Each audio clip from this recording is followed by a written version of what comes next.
Chapter 1764. As for having children, Jiang Ji really did not have any obsession. Shouldn't she pay a sum of money to the child-rearing organization and go to the incubator to collect it after some time? The old general laughed coldly and snuffed out Jiang. Wake up, you're in the backward ancient times, not the Federation. Speaking of which, why don't you mail me an artificial incubator? It's so tiring to carry a few kilograms of child in my stomach. It's pressing on my internal organs and nerves. Just thinking about it is tiring. I want to feel my conscience and praise the Federation's decision. Banning maternal pregnancy is an epic-making law.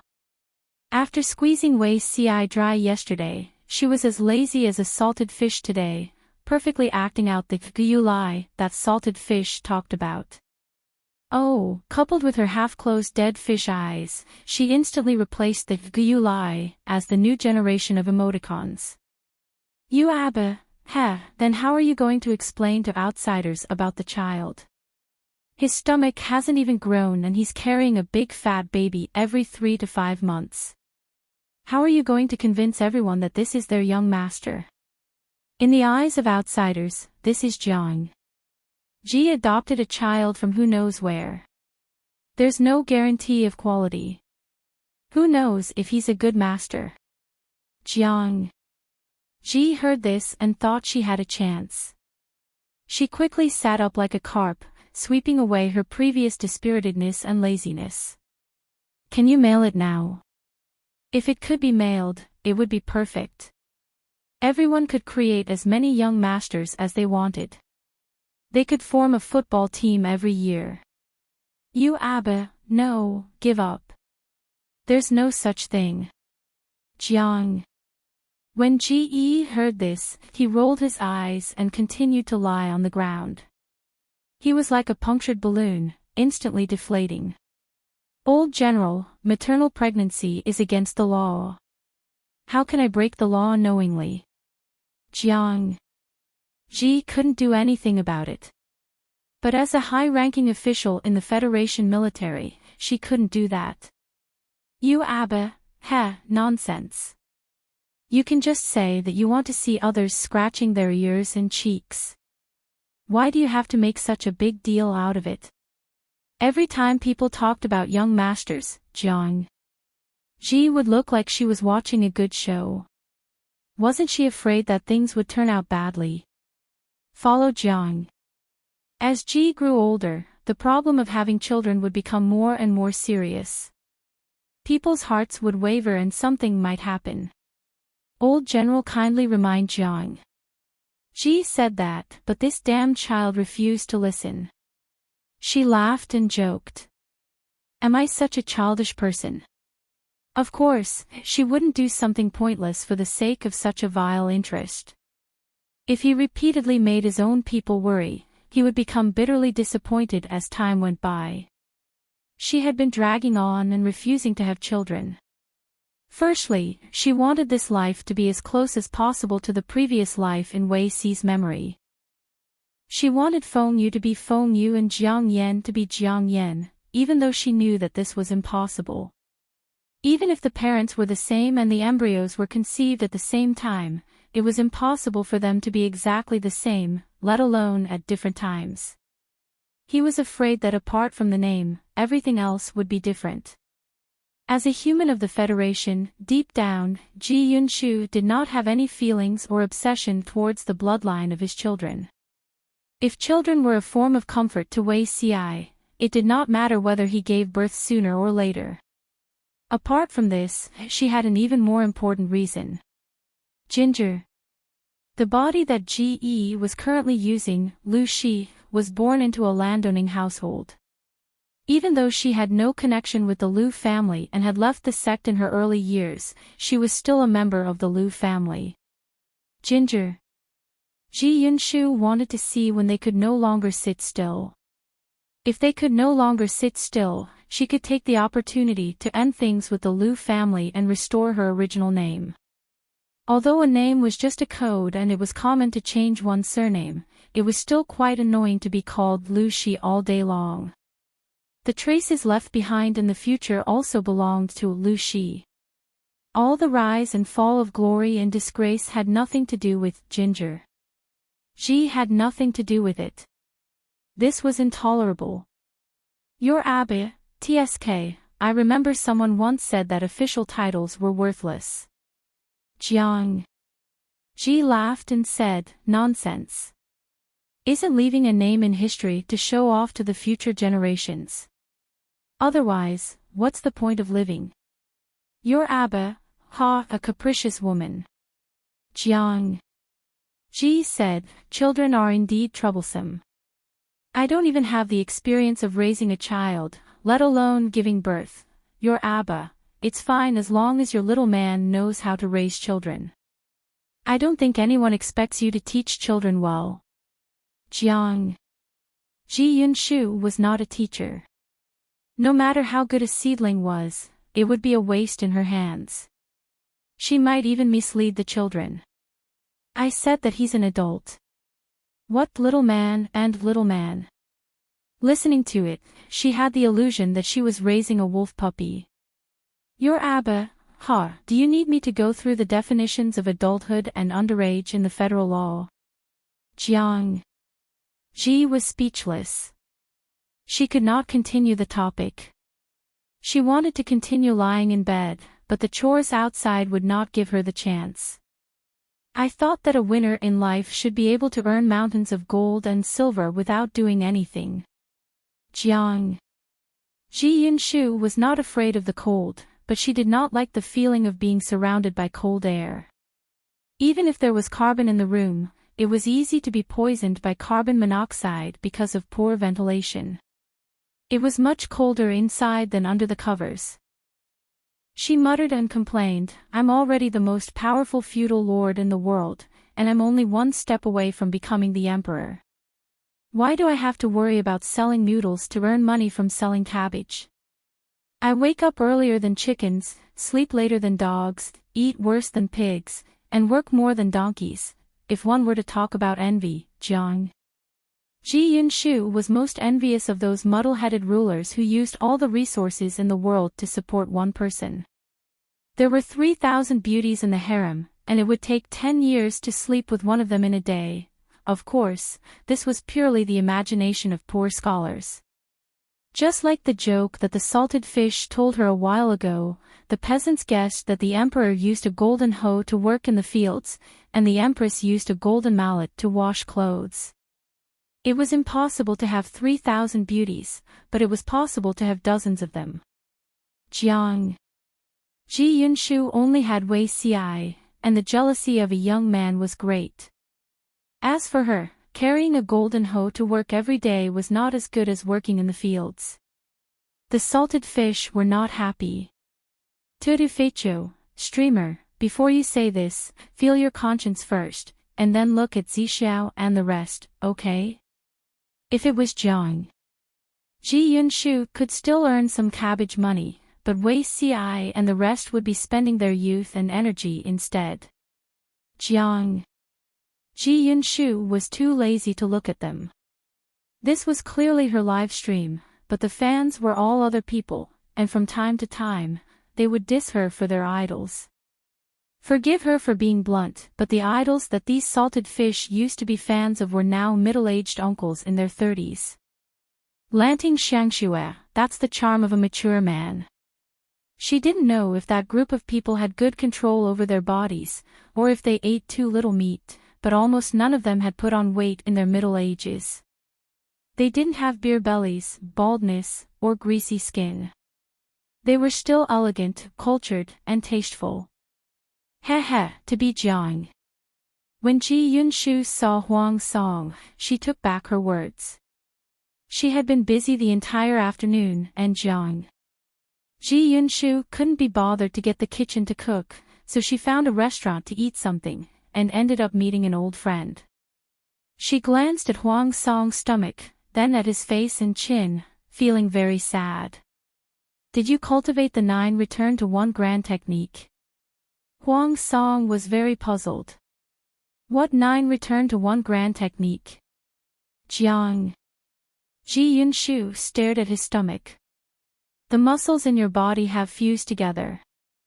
Huang Song, Feng Ju, who had just come out of the private room, happened to hear this flirtatious remark. Chapter 1765. The plump Huang Song wasn't actually that fat. It was just that the management of his body had slackened, causing him to have a double chin, a bigger face, and a small belly. This image diluted the sharpness of the youth and added a bit of benevolence. Ji was unable to describe her current feelings. Many years ago, Huang Song, this fellow, had also been riding horses and snuggling up to women. What a bright young man he was. Now that the edges and sharpness of his body had been polished off, although he had become benevolent, to those who were familiar with his former appearance, it still made them feel a little sad. Ginger. Ji Yunshu would not grieve over the changing seasons. Her emotions only lingered for a second or two before disappearing completely. Huang Song added, "This is the trend pursued by scholars nowadays. You're as thin as a bean. What do you know?" Ginger. Ji Yunshu was surprised. Had Huang Song rebuked her? Although those famous people have nothing to do all day and seem to be a pain in the ass, there's nothing wrong with their eyes. Why would they chase after plump bodies? Ginger. Ji was shocked. She had only been away from Wanzhou to fight in the war for a few years. That group of young, middle-aged, and old people who spent their days eating, drinking, and having fun and gathering people to mourn the passing of spring had actually changed their taste in beauty. Compared to before, Huang Song's attractiveness had dropped by more than 20%, and this was still considered a trend. That's right. The modern trend was the fashion circle, while the current trend was the celebrity circle. Whatever the celebrities, socialites, in the celebrity circle chased after, the direction of the trend would shift. That year when Hanshi powder was popular, it was a trend in the circle of celebrities to avoid bathing to catch lice. They preferred fair skin, long legs, and beautiful features. Let's not talk about the future. When Ji went to war in the past, she remembered that it was popular among the celebrities to have thin waists and big breasts, regardless of gender. Plump is popular now. Judging from Huang Song's reaction, it seemed that his style was quite popular. It should be a model in the celebrity circle. However, this was not the main point. The main point was, who are you calling beans? Huang Song snorted. He didn't need to say anything. At this moment, Jiang Yu, who usually did not like to talk to him, was stunned. Ji's Feng Ju came out to be the peacemaker at this moment, dispelling the smoke with just a few words. Ginger. Ji Yunshu rolled her eyes and agreed to Feng Ju's suggestion to let her in for a free meal. Anyway, she would not be the one paying the bill. Huang Song would become poor because of her. After the three of them took their seats, Feng Ju smiled and said, "Speaking of which, this trend is thanks to the Duke of Lanting." Ginger. Ji said, "What does that have to do with me?" She was 1.75 meters tall, well-proportioned and tall. She had never known fat in her previous lives. How could they slander her like this? Feng Ju said, "Does the Duke of Lanting remember the public toilets that you ordered to be built?" Ginger. Ji Yunshu frowned. Although many public toilets had been built and many cities were gradually improving, they were still public toilets. Even if there were specialized people to manage and clean them, the smell was still terrible. All in all, the mention of public toilets brought up a bad image. What's the connection? Feng Ju said, "The Duke of Lanting built the public toilets for many purposes. The waste from the public toilets was used to fertilize the fields, indirectly increasing the output of the fields. The few livestock farms built outside the city were also on the right track. Even the common people could eat 2 or 3 meals of meat every month, not to mention the families who were better off. With good food and a comfortable life, his body naturally became heavier. This has something to do with the fact that famous men don't like being thin, but like being plump. Back then, Feng Zhu had recommended his classmate, Do Shi, through his father, who was also the big boss of the farming family. With his knowledge and Jiang Ji's advanced farming management philosophy, he vigorously reclaimed the wasteland and improved the fertility of the farmland. In addition, the heavens had given him face in the past few years, and the fields had a bumper harvest every year. The food harvested was not only enough to supply the frontline soldiers in battle, but there was still a lot of surplus in the homes of the common people. With better living conditions and better food and living conditions, wouldn't their bodies become fat? For the common people, being fat was not ugly. Instead, it was a symbol of wealth. It proved that there was plenty of surplus food in the house and that the living conditions were good. Those celebrities who chased after a thin and morbidly thin body obviously had nothing better to do and were tormenting themselves. Due to the influence of Wanzhou's culture, these idling famous men also changed their usual preferences, and there was a wave of plump people.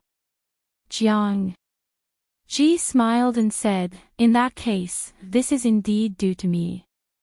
I'll accept it." However, Huang Song's meal was tasteless and tasteless. In the end, he asked Jiang Ji, "Do I really not look good like this?"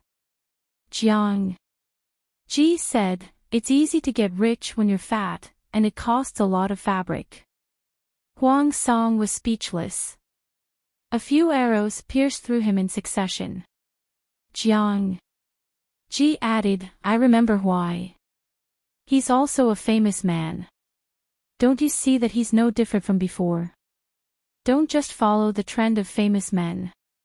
Famous men's mouths are used to run trains."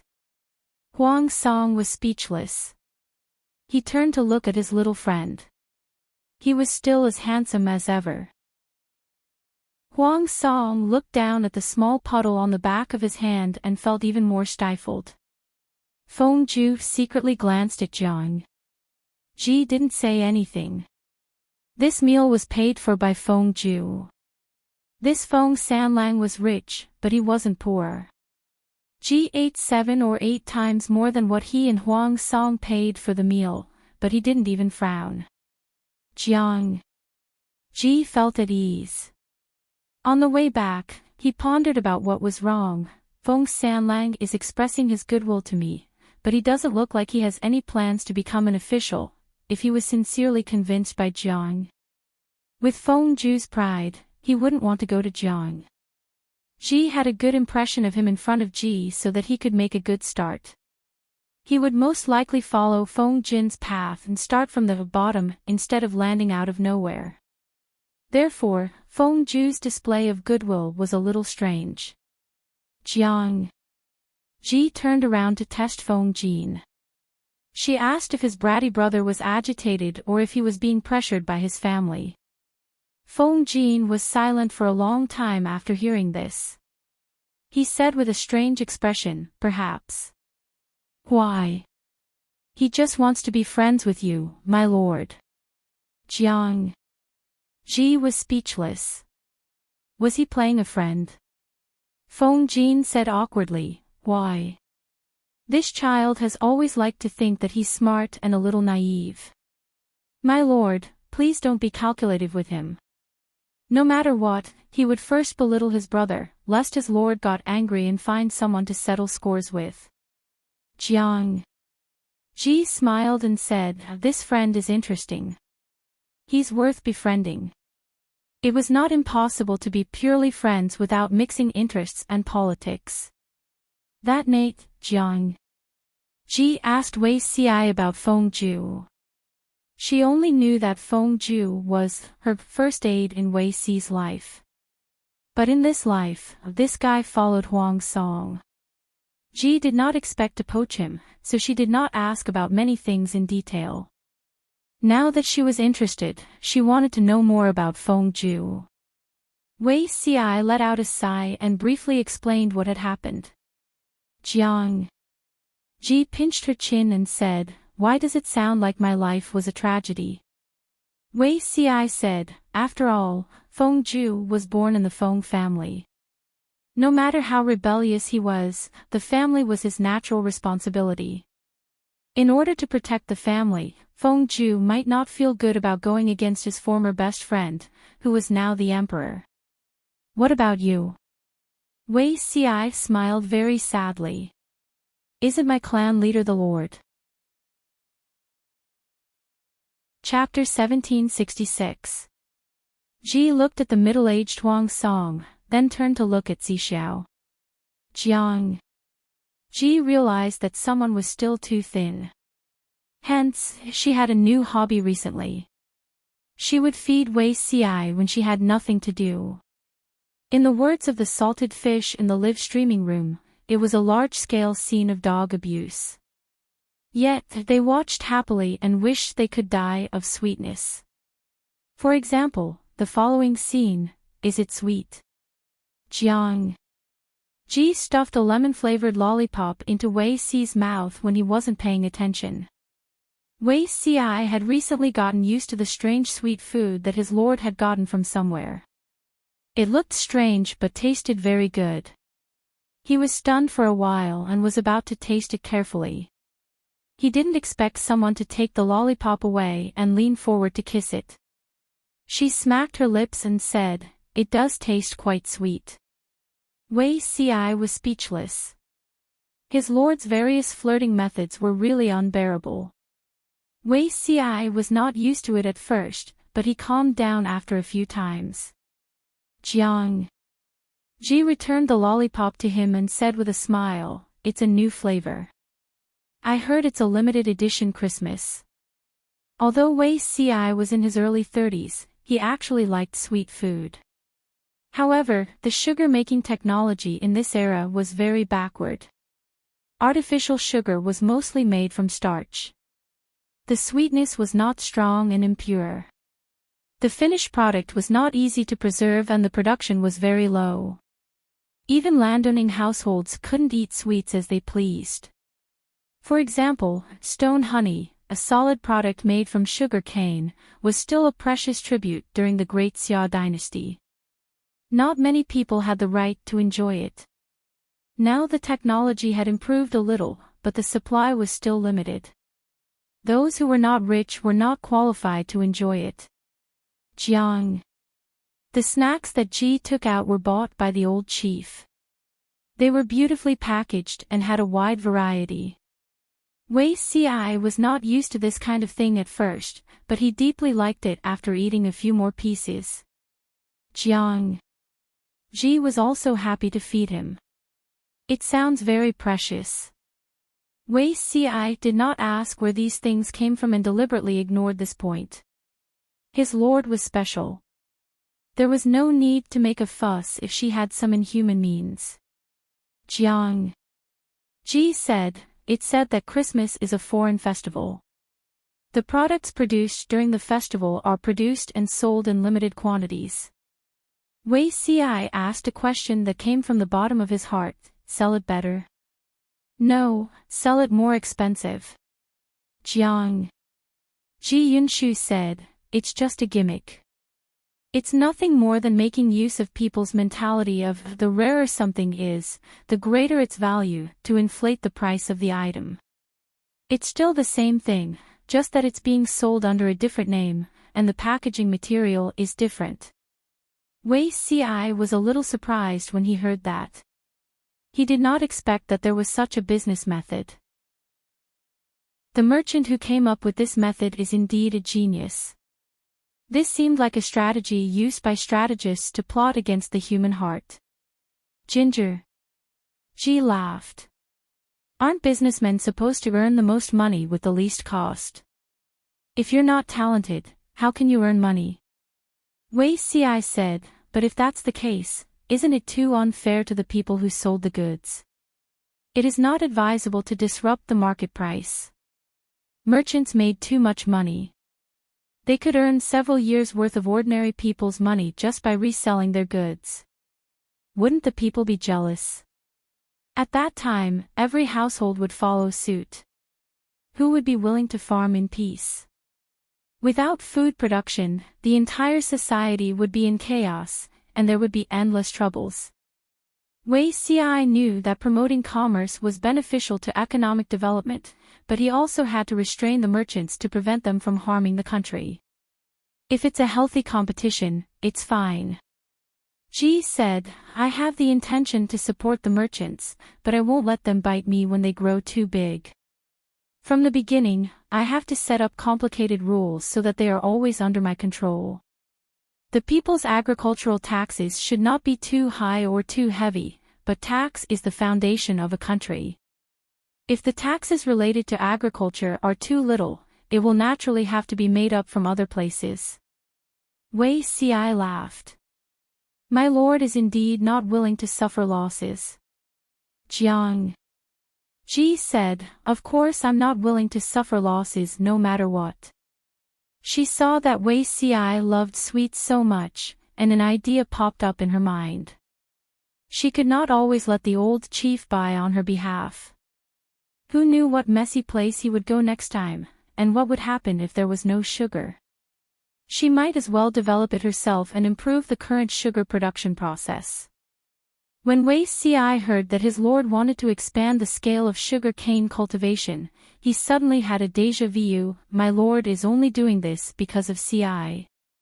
This is not appropriate. Jiang Ji laughed. Sugar should be a snack suitable for all ages. Not only do you like it, children like it even more. I like it too. The production of this thing is small, and not many people are qualified to enjoy it. If it can be produced on a large scale, the sales will definitely not be bad.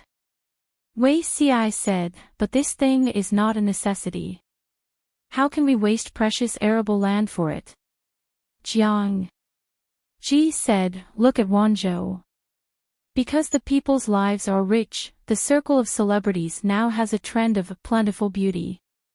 From this, the better the people's lives are, the more they need to enjoy life, not to eat and wear warm clothes. I'm doing this because I want to put it in the private treasury. After a few wars, the private treasury is so poor that even mice can't take a fancy to it. How are we going to raise children in the future? Even if the country had not yet been founded, everyone knew that Jiang Ji would definitely become the Empress. Once she became the Empress, she would be part of the royal family. In the past, the emperor's expenses were linked to the national treasury.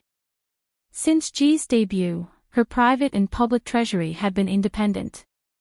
It would be the same in the future when the country was founded. The royal family would spend money on smuggling, and the national treasury would not be touched to prevent the emperor from being extravagant and causing chaos in the country. In this way, whether the royal family lived well would depend on whether the private treasury was plentiful. Jiang Ji naturally had to think of a way to get a stable income for the private treasury. She felt that promoting snacks was not bad. She could benefit the people's taste buds and earn some money. Jiang Ji analyzed for Wei Xiai, you can't just look at the surface. You have to look deeper. The birth of a new industry will also create a large number of jobs, so that the idle people can settle down. With something to look forward to, they naturally won't think of creating trouble. Don't look at it as a small piece of candy. It can feed thousands of people. Zixiao, don't you think I'm right? I'm really not using my official position for personal gain. At most, she could get inspiration from him. While benefiting the people, she could also satisfy the little man's desire for good food. Wei Xiai was speechless.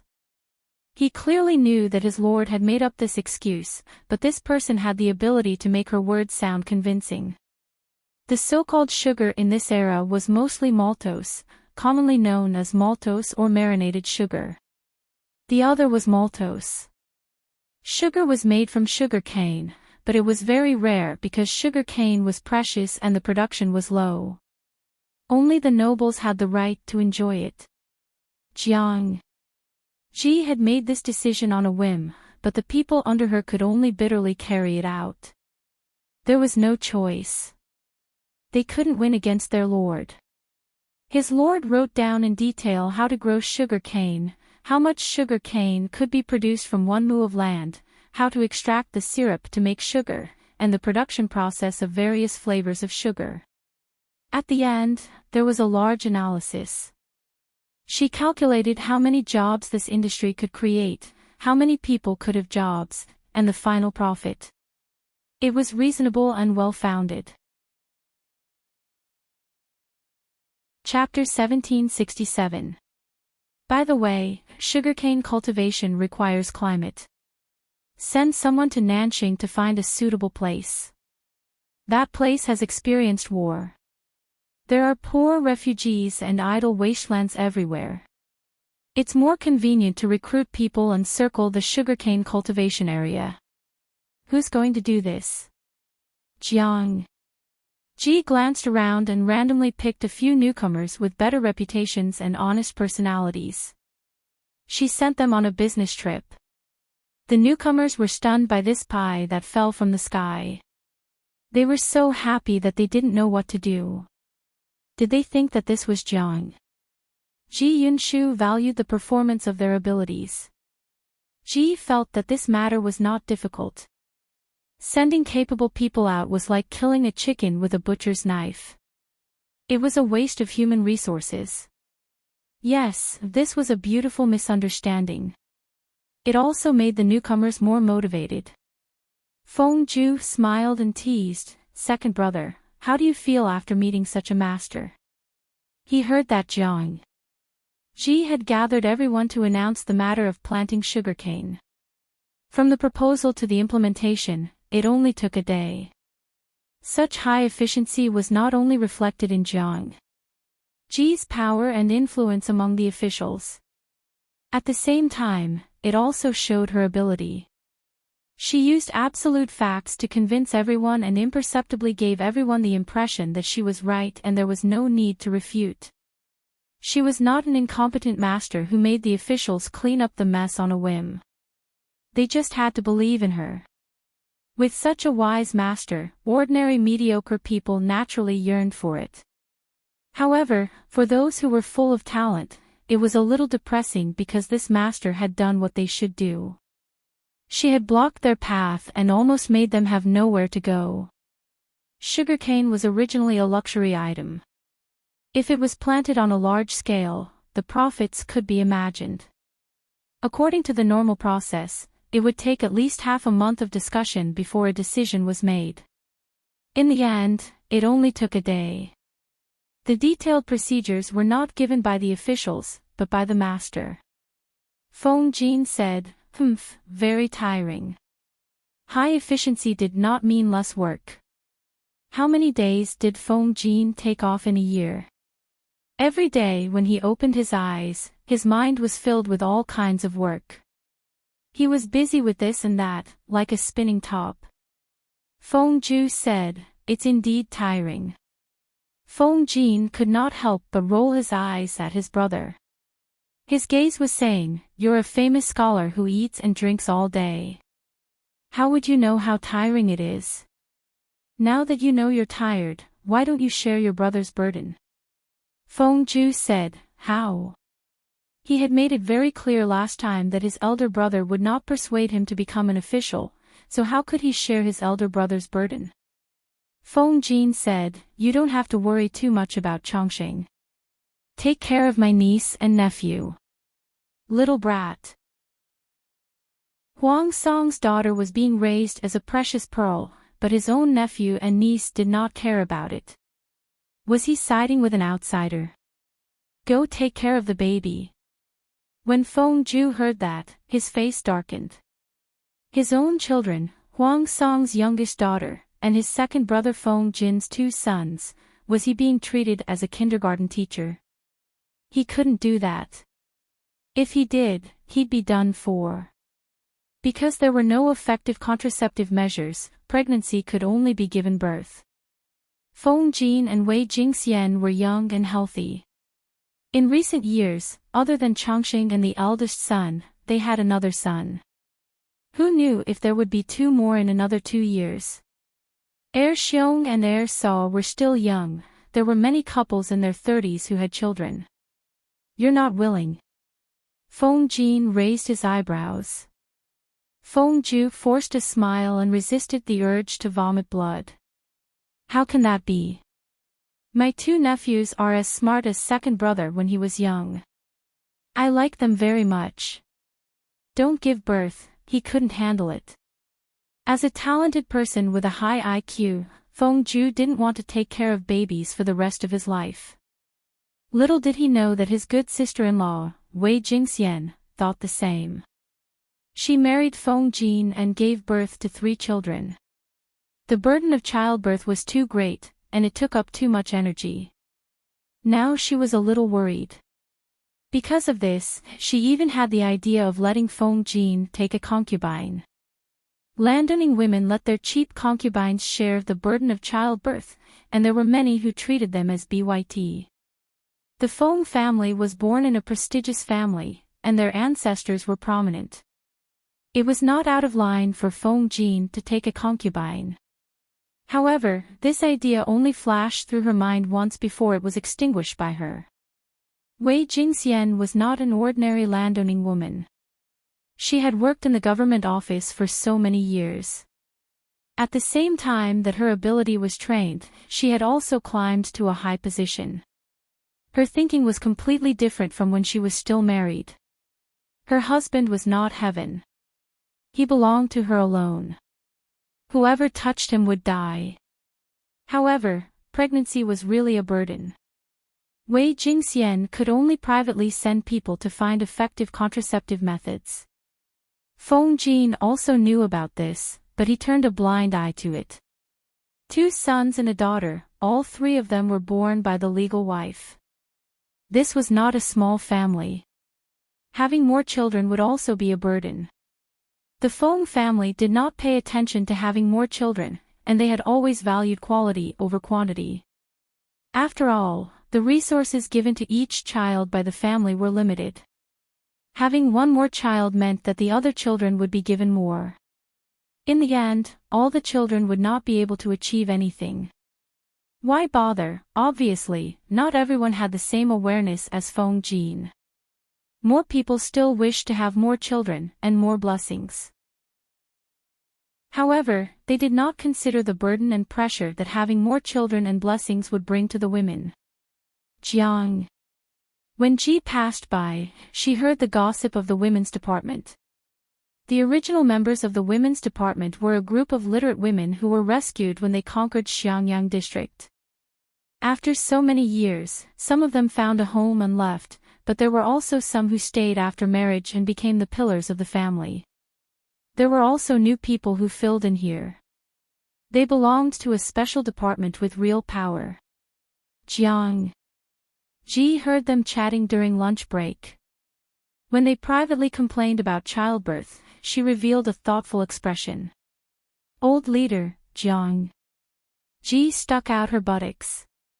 The old leader knew what she was going to do and immediately rejected her.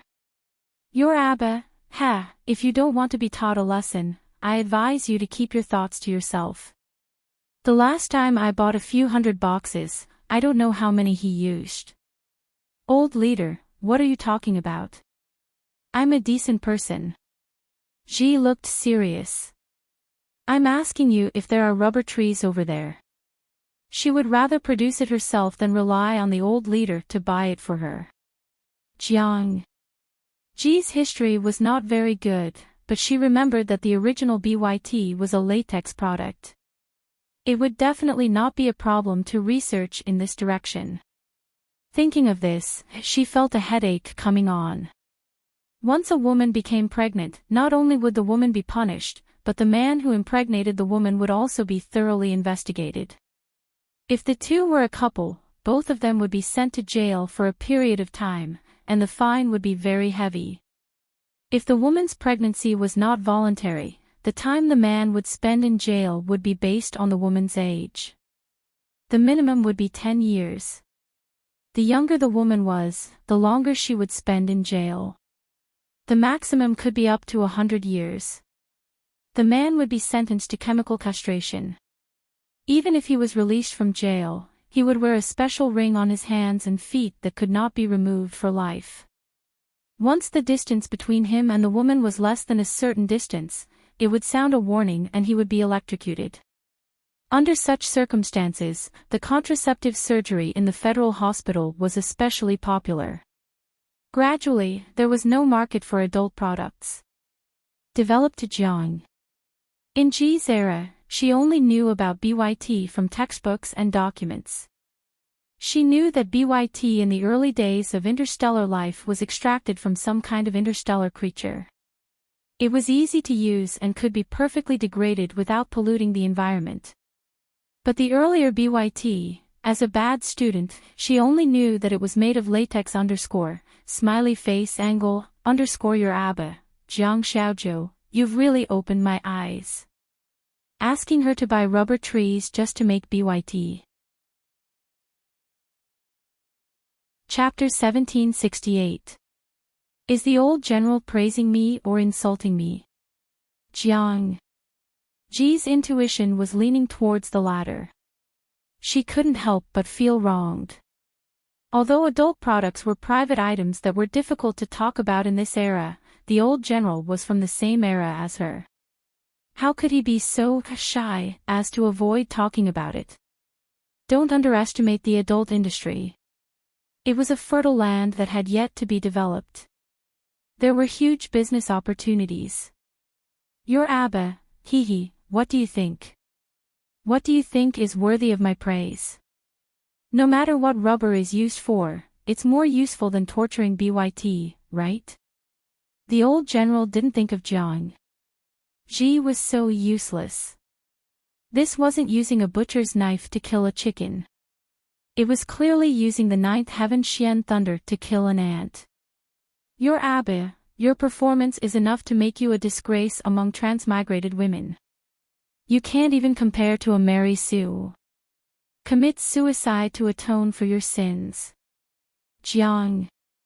Ji often saw the words Mary Sue in the live stream, but she thought that it was the name of a famous person. Now, it seemed that she had misunderstood. She had a good habit of getting to the bottom of things. Ji humbly asked for advice. How was she inferior to a Mary Sue? The old general didn't want to bicker with her. Not long after, the system notified her that Jiang Ji had a delivery. She immediately opened the honeycomb delivery cabinet and found a few books lying inside. There were male and female covers. They were all comic book characters with all-like faces, big eyes, European-style double eyelids, and unibrow. The evil emperor wants to hug. Domineering. Ninth Miss. Jiang. Ji read the names of the books and began reading from the first one. The salted fish in the live stream also knew Jiang. Ji and the old general she mentioned could contact each other and even buy and mail things to each other. However, in recent years, the things they bought were mostly snacks. Some of the snacks were familiar to them, while others were completely unknown brands. That big shot was often online, but he was peeping.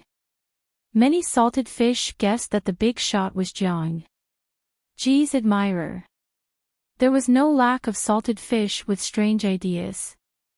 They even edited a video of the love and hate entanglement between the three of them. There were tens of millions of views and millions of bullet screen comments. Only the heavens knew how salted fish managed to turn the three of them into a love triangle with a strange plot when the old chief didn't even post a few bullet screen comments or show his face. The salted fish thought that they were experienced, but they still underestimated Jiang Ji's dirty tricks. They were actually in a place called the Harem Drama Streaming Room, accompanying the streamer, chasing the throne, dragon proudly heavens. They were watching a romance novel written by the demonic and arrogant male protagonist vs the arrogant and domineering female protagonist vs the coquettish and flirtatious female protagonist whenever she met the male protagonist, and it was even a physical novel. Tudu Fecho, host, we've known each other for more than 10 years. Why do we have to hurt each other? Kneeling for you a pow. Did you guys notice that these books are not new and unopened? Judging from the traces, someone must have read them. So, here's the question. Was the last person who read these books the old leader that the streamer mentioned? It was said that the old chief and Jiang Zemin had a close relationship. Ji Zheng was a big shot of the same level. Just the thought of the big boss not reading classified documents but reading Mary Sue novels was fascinating. Smash me with monthly tickets, am I the only one who feels sorry for my friend? Mandarin was spoken in all dimensions, and Chinese was popular. The Mary Sue novels that the old general mailed to the host were also written in Chinese. What could be more hurtful than this? This was no longer the entire world speaking Mandarin, but all dimensions being ruled by Mandarin. The salted fishes muttered among themselves. Some curious salted fishes searched for the book's name and actually found it. However, the book only had a name and a copy. The author did not upload any content. Taking a closer look at the book's creation date, it was probably Jiang. Ji Zheng read the book for a few minutes. Salted Fish immediately understood. He was impressed by the author's ability. If this wave of popularity was good, the book might become a god. Some readers in the book review section ridiculed that the search volume and popularity was something that even the male genre's platinum hero could not compare to. Jiang. Ji Zheng had a little habit of reading books. Before reading a book, she would first look at the book's title and copy. The book's title and copy were in standard red text format. She thought that she would not read such a lame novel, but in the end, it was delicious. She read for the entire morning, lying on her left side, lying on her right side, lying on her back, and crossing her legs. She did not want to get up at all. The salted fishes also accompanied her to read Mary Sue novels for the entire morning. At first, they complained that they did not want to read such silly and sweet Mary Sue novels, but as they read, they became engrossed. Jiang. Ji flipped faster, and the salted fishes made a lot of noise. You ban, are you stupid? There's a recording in the live stream room. If you can't watch it in time, can you rewind it frame by frame? The salted fishes, how infuriating. They were actually mocked by the other salted fishes. Wei Ci found Jiang. Ji did not see her for the entire day. When she came to look for her, she found that her lord had unknowingly moved from the room to the outside. The floor was wiped exceptionally clean by her clothes. Wei Ci had never seen such a strange book. Ji was engrossed in reading, so he did not disturb her. Instead, he went forward to take a closer look at the cover. There were strange words with missing arms and legs and, Wei Ci naturally could not appreciate the beauty of artistic words. Zixiao, you're interested in this too. Jiang. Ji put down the book and happened to meet Wei Ci's eyes. No matter how engrossed she would not let down her guard against the outside world. She knew before Wei Ci even got close and wanted to see his reaction. Wei Ci said, "May I know what this is for?" Jiang. Ji threw it to him. A novel. It's quite interesting. Although the content is a little weird, the plot is quite well understood. Wei Ci subconsciously took it and took a look. He found that the quality of the paper of this book was better than the best bamboo paper. The thickness and size were the same. The tiny words on it were neat and beautiful. Every stroke seemed to have been copied. Wei Ci rubbed the words with his fingers and found that the surface of the paper was smooth. His fingertips could not feel the uneven marks of the writing and the ink was not scattered. This was not something that could be achieved by a human. Wei Ci raised his head and looked straight at his lord. His dark eyes were filled with curiosity and surprise. Could this be the woodworking workshop's latest printing technique? When he asked this, Wei Si's voice was faintly trembling. It was not from shock but from excitement. What about Jiang? Ji's words poured a bucket of cold water on him. No, the woodworking workshop wants to develop this kind of technology, but it is still far from it. Maybe it can be achieved in this lifetime. Ji pointed to the content of the book and said, I thought you were curious about the content of this book, so I let you read it. I didn't expect you to be concerned about the printing. Wei Si then looked at the content carefully. He could not understand where the words came from for a long time. In terms of appearance, it was very similar to the words that he was familiar with. But when he read it carefully, the great scholar instantly became illiterate. Of course, words in this era were written vertically from top to bottom and from right to left. But this book was written horizontally from top to bottom and from right to left. Jiang. Ji took the book from his hand.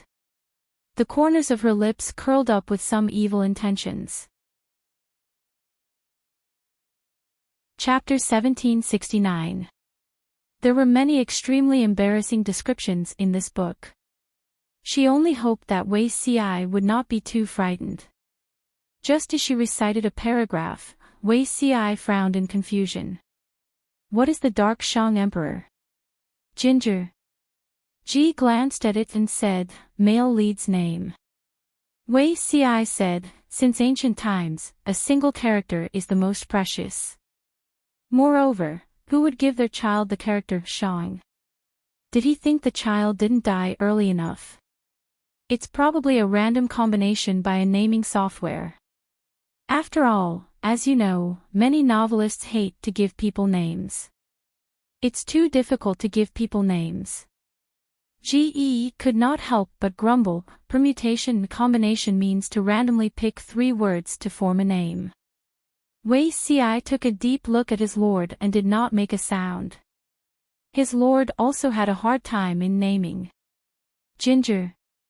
Ge read in a rhythmic manner, and Wei Si listened attentively, only interrupting from time to time to ask questions. Be a ginger. Wei Si revealed an indescribably conflicted expression after Ge finished reciting the palace drama that spanned 10 chapters and 30,000 words. What happened? Wei Si exhaled and said awkwardly, it's tedious and cumbersome. I can describe it in a few hundred words. Why waste precious space? Ginger.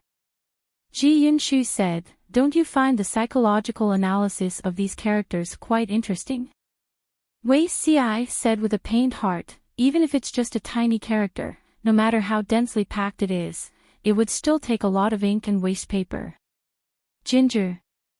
She couldn't help but say to Wei Si, this entire book only costs a dozen or so copper coins. If more copies are printed, the cost will be less than 10 copper coins. Wei Si widened his eyes in shock. How many words does this book have? Ginger. Ji Yunshu flipped through it and gave a rough figure. Around 200,000. 200,000 words, less than 10 copper coins. Wei Si said with difficulty, there are tens of thousands of books in Golden Scale Pavilion, but there are only about 5 million words in total. In other words, 400 coins was enough to buy a book collection the size of the Golden Scale Pavilion's library. What did that mean? Even the poorest family could build a Golden Scale Pavilion after a year of hard work. Ginger. Ji poured a bucket of cold water on him and said, I told you, I might not be able to reach that level in my lifetime. Wei Si was stunned for a moment, thinking about the situation in his past life. In his previous life, the book industry had flourished because of the improvements in printing and papermaking techniques. It had indeed reached a height that Wei Si dared not imagine in the past, but it was impossible to reach the scale that his lord had mentioned. Ginger. However, I'll definitely succeed within 100 years. 100 years. Wei Si sucked in a breath of cold air. Even if it was 100 years, it was already shocking enough. Going back 100 years, studying was still the privilege of the minority, and it hadn't changed much in the present day. The landowning households were monopolizing it even more. If it weren't for the sudden appearance of his lord who resisted the pressure from the aristocrats to nurture a group of ordinary students in the Golden Scale Academy, who knew how long this situation would have lasted. If it were to be traced back to 100 years ago, every family would be able to obtain a copy of the Golden Scale Pavilion's book collection. Just thinking about that scene made Wei Si's fingers tremble with excitement. Ginger. Ji said, it's not a good thing for some things to develop too quickly. Only when the time is right will there be fertile ground for development. For example, in the popular investiture of the god some time ago, King Zhou of Shang was criticized like a dog. Oh, it should be King Zhou. At that time, his thoughts and actions were quite advanced, and the latecomers couldn't say that he was wrong. However, he didn't conform to the times and became a failure in the end. Wei Si tried hard to calm himself down and looked at Jiang. The Mary Sue novel in Ji's hands was a little more passionate. Zixiao, did you see that? What? Jiang. Ji said, the future I want to create. The two of them were showing off their affection. The old chief saw that he used it to mock Jiang. Ji was so angry that her teeth hurt when she used her things to flirt with a man. Your Abba, I want you to see what the transmigrator uses the rubber for, and then reflect on your own situation, but you're flirting with a man. Jiang. Ji said quietly. Is the damn rubber tree more important than my Zixiao? Single dogs were only suitable for celebrating Singles' Day. They could sweep the shopping cart and chop off their hands and feet while eating other people's affection. System notification, your friend, your Abba, has blacklisted you. Jiang. Ji was speechless. She was so embarrassed that she flew into a rage. At least mail the rubber tree to her first. Zixiao, I seem to have accidentally offended someone. Wei Si expressed that it must be the other party who didn't know what was good for them and didn't understand reason. The Lord just needed to understand people with emotion and reason. Jiang. Ji laughed secretly. Fortunately, the old chief had blacklisted her, or else she would be depressed. The old chief had always been very protective of Wei Si, because Wei Si was a young man. In the eyes of the old chief, who was 200 to 300 years old, in the eyes of the old chief, he was a little kid who hadn't even grown his hair. If she knew that Wei Si said that, she would fly into a rage. Jiang. Ji said, you're right. After all, she's getting on in years. It's normal for her to be a little grumpy. Wei Si's smile deepened when he heard the words the geraniums are getting on in years. This revealed a piece of information. The other party was a woman and not a threat. Jiang. Ji had read a lot of books and had read countless travel notes. She knew that there were rubber trees in another distant place in this world, and there were similar records in one of the travel notes. However, if she sent someone to search according to the contents of the travel notes, it would take at least 2 to 3 years, and at most 5 to 6 years. If she was unlucky, the person she sent would die on the way, and she would have to send another group of people to take over, which would take even longer. If she asked the old chief to mail some, she didn't know how much manpower, material, and financial resources could be saved. The old chief had just lifted the ban on her. Ji went over to flatter him, throwing all the flattering words at him. As the saying goes, a good girl is afraid of a pestering man. Jiang. In the end, Ji thawed the ice cube that was the old chief. Everyone, last night, an immortal entered my dream to give me pointers, early in the morning, Jiang. Ji gathered everyone with a solemn expression. The beginning of the meeting was filled with fantastical content. Everyone knew that their lord was magical. After all, during the battle at Zhangjiang Pass, Nie Liang's 10,000 arrows could not hurt their lord at all. That was a fact witnessed by tens of thousands of people. Their lord also said that when she was young, she dreamed that the sun was setting in the west. At sunset, an immortal with white hair and beard appeared and taught her a set of bamboo slips. He asked her to learn from the bamboo slips to make up for the lack of yang qi when a woman was self-created. When she practiced to perfection, she could even release her inner qi to protect herself. From all the signs, their lord was the disciple of a certain immortal. Now, their lord said that an immortal entered her dream to give her pointers, so it was most likely true. Feng Jin frowned and asked, "What did the immortal say?" Jiang. Ji felt that Huayu was getting better and better, so she gave him a small credit. "A few days ago, I was troubled by something. The immortal said that she sensed something and specially helped me by landing the item somewhere in the west of the city. In case the bestowed item was damaged by the people and angered the heavens, we need to send people to search for it as soon as possible." Jiang. Ji nodded and said, "I think so too." In fact, her inner thoughts were. Chapter 1770. Jiang Pingji, as an adult, expressed, multiple-choice questions were for kids.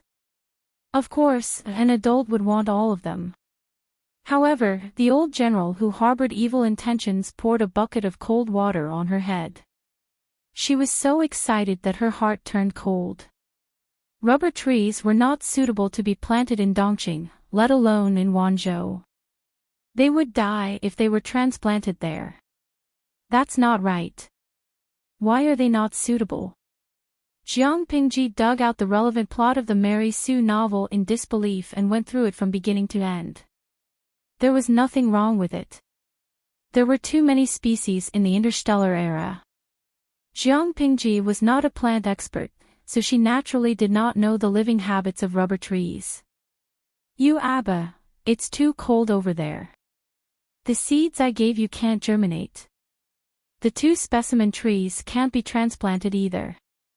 Jiang Pingji was confused. What did the old chief mean? He had already taken off his pants and washed them. How could he tell her that she was having her period today? How is it not suitable? "I read the book you gave me as a reference. The setting of the book was in the dead of winter. Didn't the rubber trees come back to life?" Jiang Pingji had thought that rubber trees could be transplanted successfully in Dongqing after reading the book, but now he was telling her that it was not possible. Thinking about it, Jiang Pingji asked tentatively, "Is it not resistant to the cold?" "You Abba, it's not resistant to the cold. It likes high temperatures and high humidity.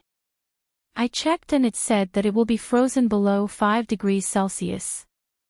The planting area also has certain requirements for annual precipitation. The soil needs to be deep, fertile, and moist, acidic loam. Right, because the branches are weak and the roots are shallow, they are not able to withstand the wind. Cold weather will affect rubber production and reduce production." Jiang Pingji, why didn't he say so earlier? The old chief was just watching Jiang Pingji. Otherwise, he would not have misled her by reading the Mary Sue novel. Why would he say it out loud? If he had not misled her, Jiang Pingji would have naturally looked through the records of rubber trees in the travel notes and paid attention to the environment they grew in. As soon as the old chief arrived, he did something outrageous. He directly substituted Jiang Pingji into the black ditch. Jiang Pingji could not help but scratch her head.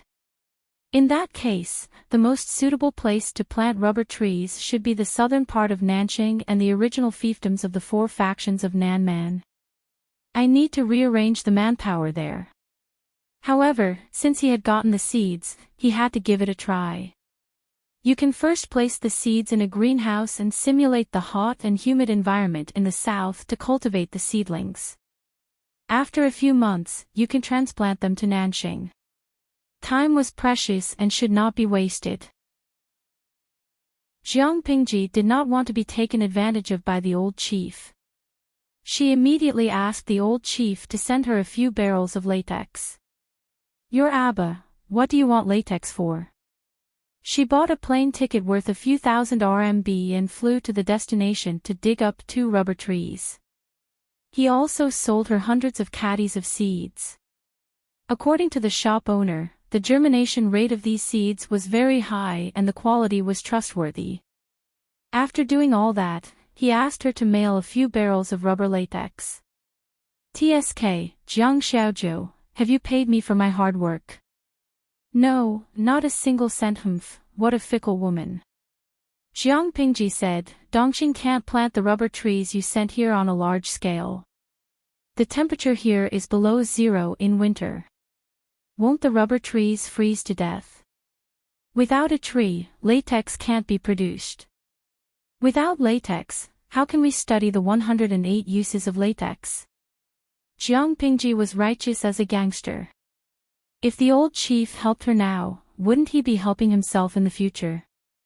This was what the old chief should do. Jiang Pingji's conscience was not condemned at all.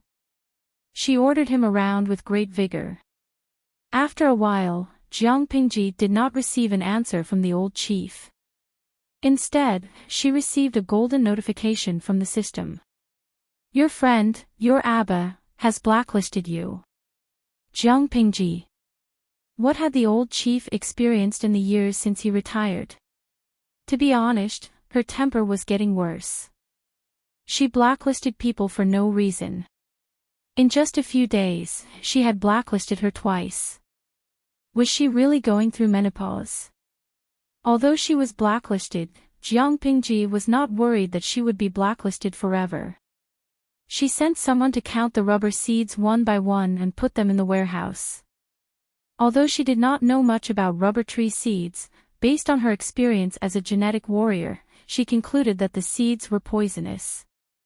The toxicity should not be strong, but it could be fatal. If it was accidentally ingested, nausea and vomiting would be fine, but it would be terrible if someone died.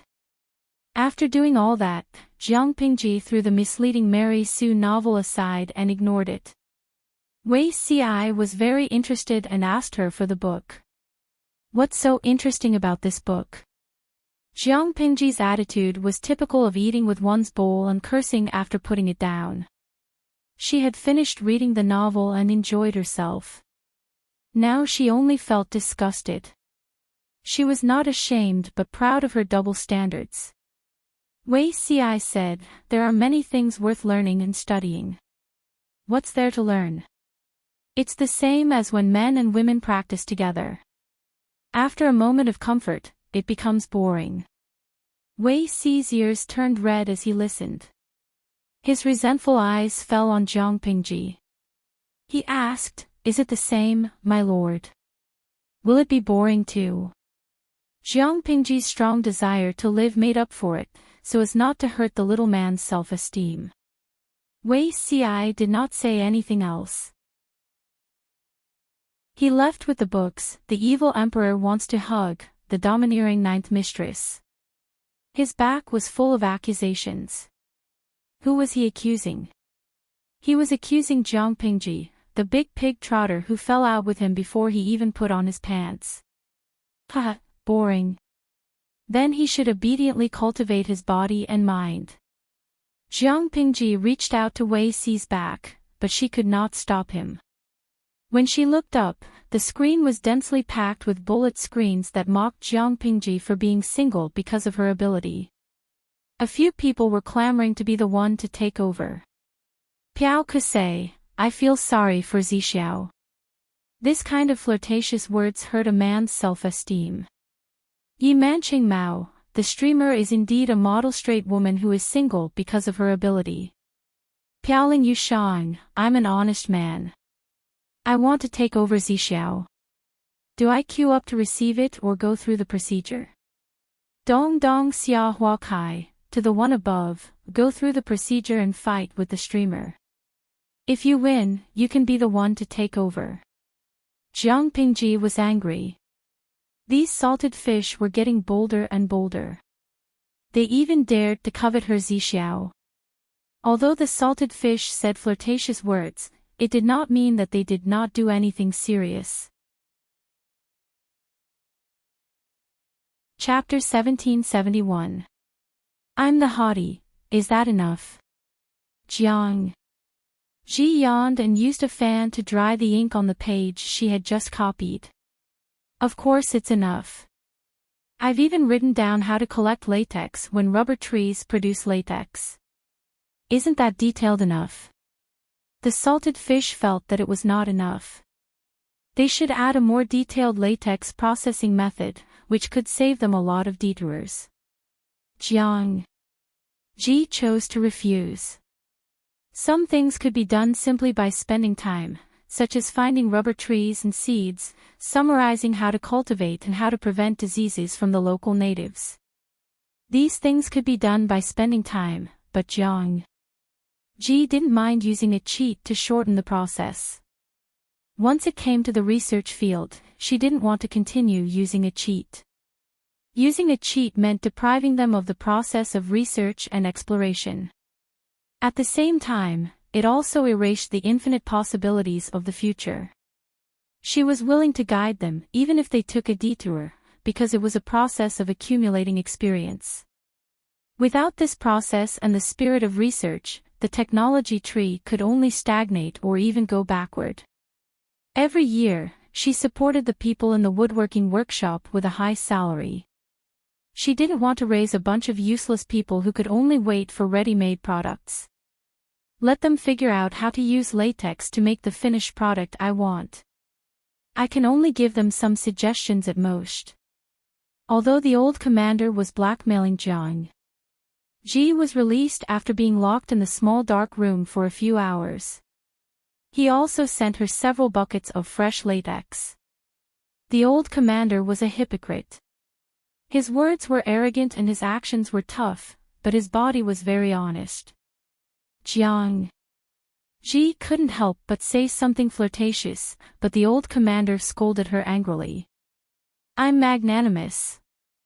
I won't fight with a menopausal woman. Jiang. Ji muttered in her heart and sent someone to send the latex and the booklet to the woodworking workshop. Natural rubber was an elastic solid made by solidifying and drying latex from rubber trees. It seemed ordinary, but it had a wide range of uses. Even for Jiang. In Ji's time, rubber had also subtly invaded every aspect of people's lives. In the salted fish dimension, it was more widely used in industry, defense, transportation, medicine and daily life. Jiang. Ji thought it would cause a commotion in the woodworking workshop if she brought it, but there was not even a ripple. She waited for a few days, but there was no progress report. She couldn't help but go there herself. There were 3 bosses in the woodworking workshop, known as the Iron Triangle. They were Zhang Ping, Xiao Guang, and Bai Yuexia. Ginger. When Ji came over, she only saw 2 people. Yuexia isn't here today. The 2 of them greeted each other. Zhang Ping smiled a little worriedly. My body is heavy and I don't have much energy. I usually only come at noon. Ginger. Ji Yunshu was stunned. My body is heavier. Bai Yuexia was still single. How could she be overweight? Zhang Ping said shamefully, this subject did not handle this matter well. As soon as he finished speaking, Jiang Yu's expression changed. Ji scanned Zhang Ping and found something strange. Zhang Ping, who had always believed in the plum wife crane, had a faint smell of cosmetics around him. His clothes were obviously different from before. Ginger. Ji Yunshu blurted out, does General Bai know? The old lady was leading the troops to defend Zhangjiang Pass against foreign enemies, but Zhang Ping, this unmarried man, had taken her daughter from behind and even made her pregnant out of wedlock.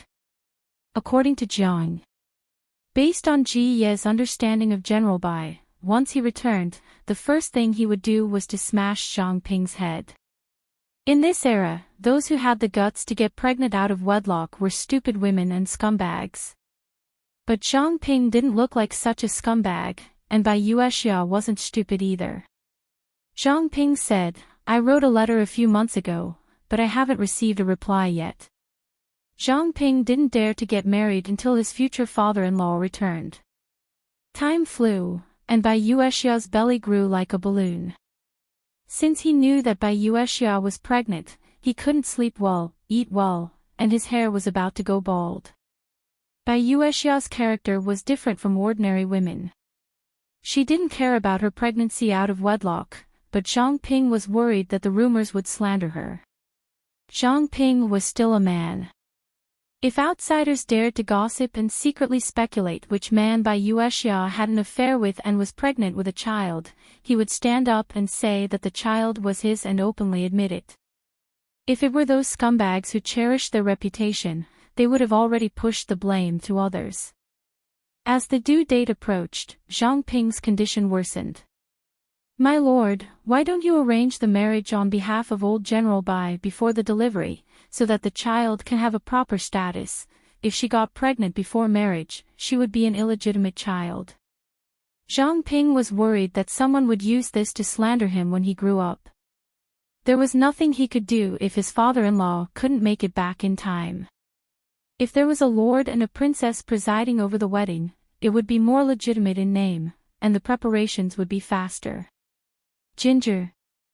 Ge said, "Speaking of titles, I remember the son of the two family, Wisdom. It could be considered as a premarital pregnancy. After she became pregnant, she never promised Fu Wang. In the end, Fu Wang was forced to be thick-skinned and enter the wisdom realm. After so many years, there were some unpleasant words in the outside world, but no one dared to spread them to the ears of this couple, because they were not people to be trifled with. The pair of twins had been studying in the Golden Scale Academy for a few years now.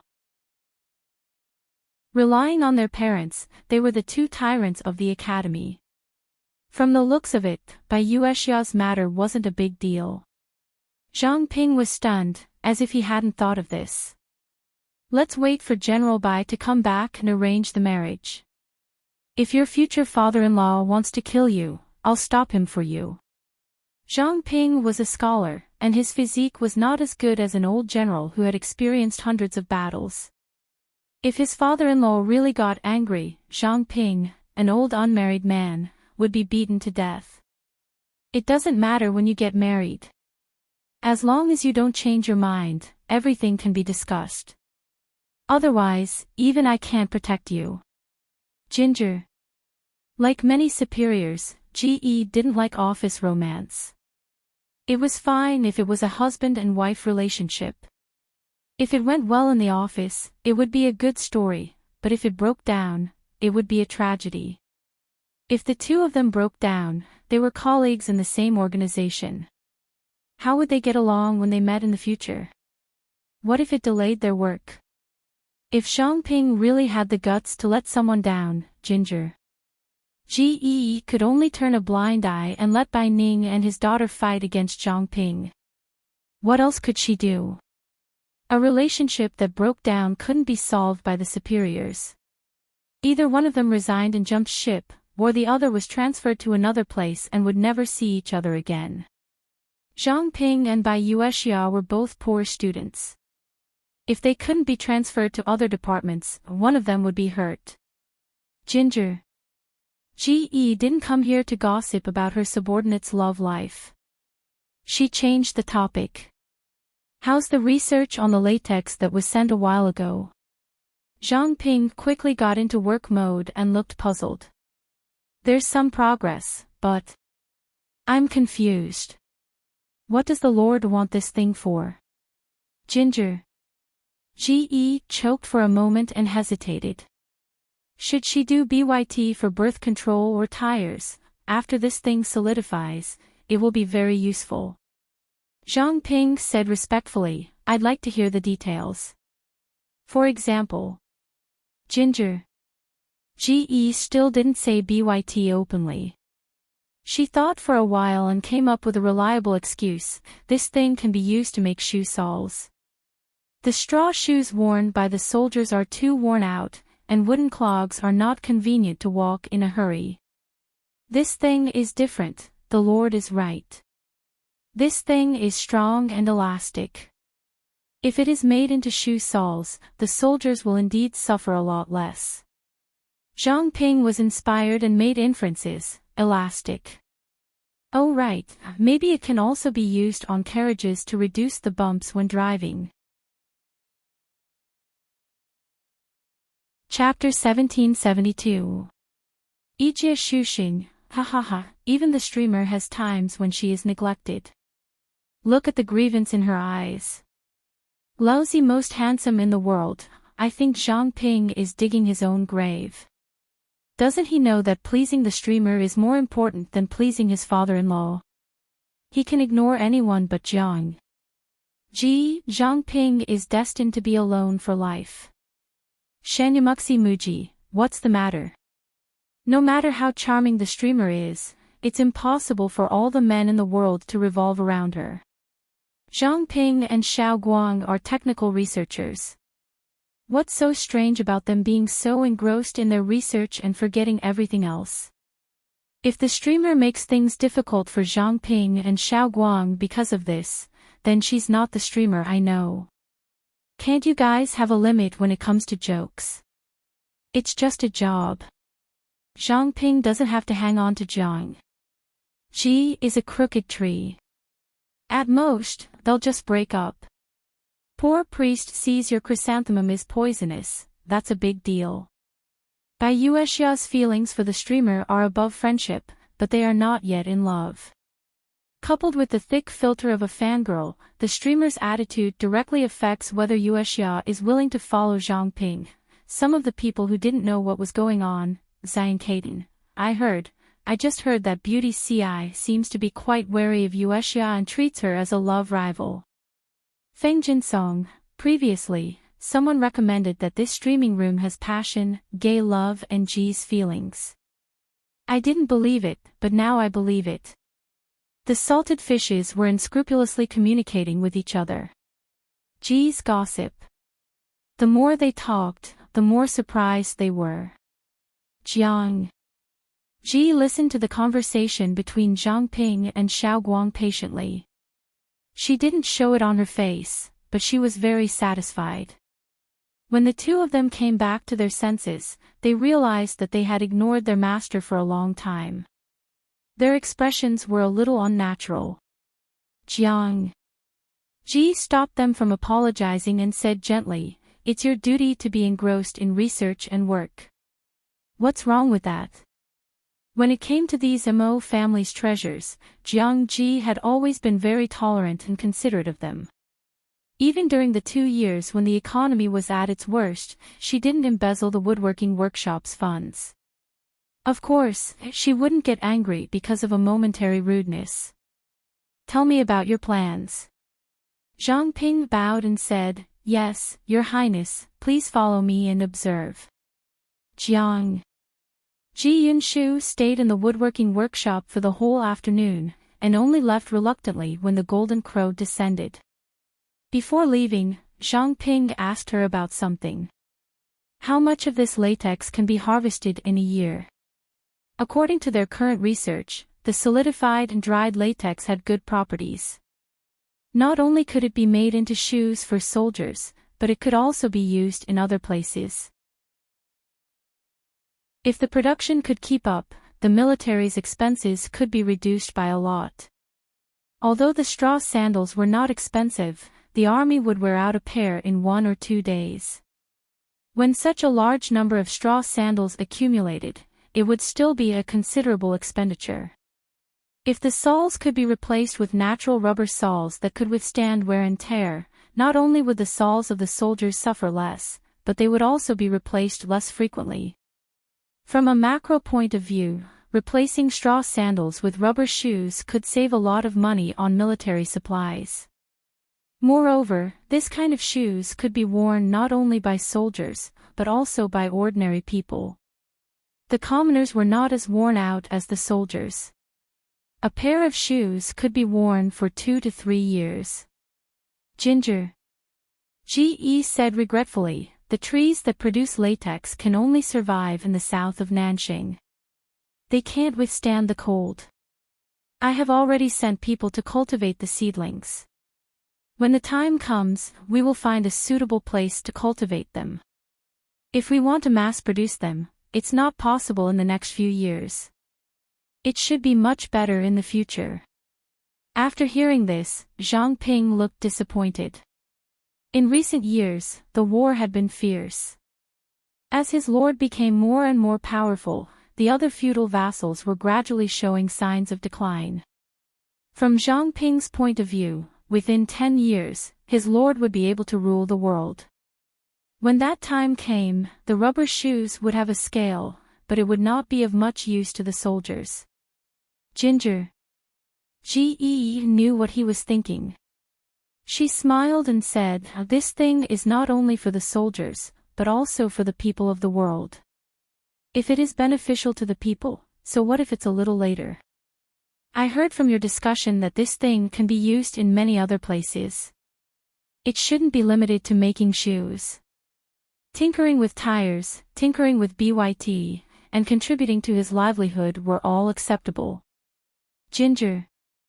Zhang Ping and Ge naturally did not know what was going on in Ge's mind. With their lord's guarantee, they were full of confidence. They continued to discuss and unanimously agreed that this thing could also be used to modify horses and carriages. For example, they could try to stick the rubber on the wheels or wrap the wheels to reduce the contact between the wooden wheels and the gravel on the ground. This was also a good idea. At this time, the wheels and axles were all made of wood.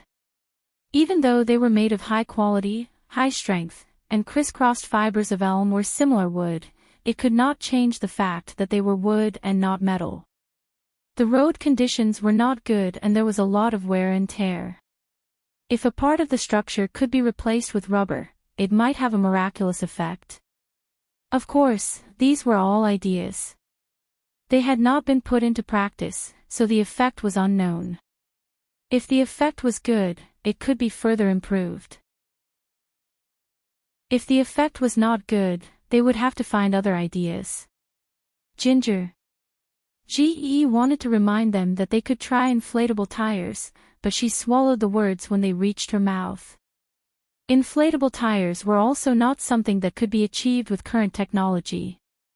Even if they could be made, the road conditions did not support it. The time was not ripe. However, she thought of the bicycle that she saw in the Interstellar Museum a long time ago. This thing could be tried. Shiheng, get me a pen and paper. I have something for you to do. The people in the carpentry workshop did not use a brush. Instead, they used ginger.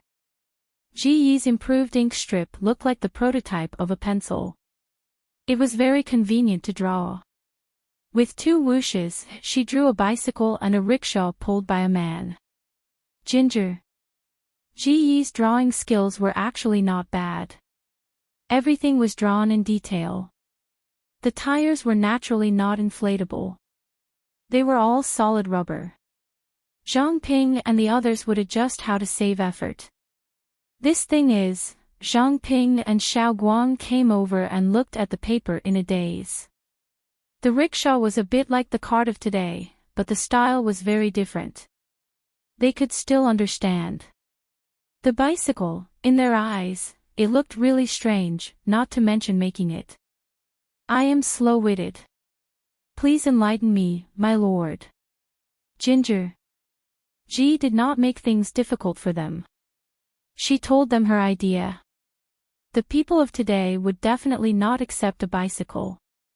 She just wanted to make one and take Zi Xiao for a ride. The rickshaw was used to enrich the types of carriages and horses. She said, I first came to the carpentry workshop on a public carriage. It is cheap, but the smell is too strong. Even with the simple carriage plate, the horses but was facing the passengers, and the smell was strong. It was really not a good experience.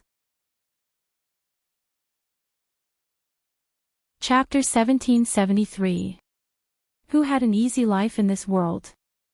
Having a proper and stable job, even if it was manual labor, was also a form of hope for the people. Jiang. Ji said, not everyone can afford a carriage. I think no one will object to it if it's a convenient way to travel. Xiangyang City was so big and the people had a good standard of living. The carriage driver didn't have to worry about business. Zhang Ping relaxed his brows and said, "My lord's thoughts are for the people. This is a great deed. I will do my best to make this thing." Jiang Ji said, "We have to make a bicycle too." She wanted to take Xiao Yu for a ride. Speaking of which, she was one of the higher-ups of the Federation's military after all. She had a few modified sports cars in her garage, and she even had a display stand for the mecha hub of the combat mecha. In the end, she had to rely on a bicycle to flirt with a man and go for a ride. Zhang Ping asked curiously, "My lord calls it a bicycle. It should be a car, but I don't know how to use it." Jiang Ji said, "Sit on the seat with your legs apart and step on the pedals." Zhang Ping, he didn't know if he should question whether he would be unable to stand or that this position was too immoral. When he thought about how riding this thing was equivalent to holding something between his legs in broad daylight, it was really unsightly. Jiang Ji saw that he didn't speak and asked, "Is there anything wrong?" Zhang Ping smiled awkwardly but politely. "There's nothing wrong." Then it's settled. "I'll wait for your good news." Jiang Ji was now a person with a big family business.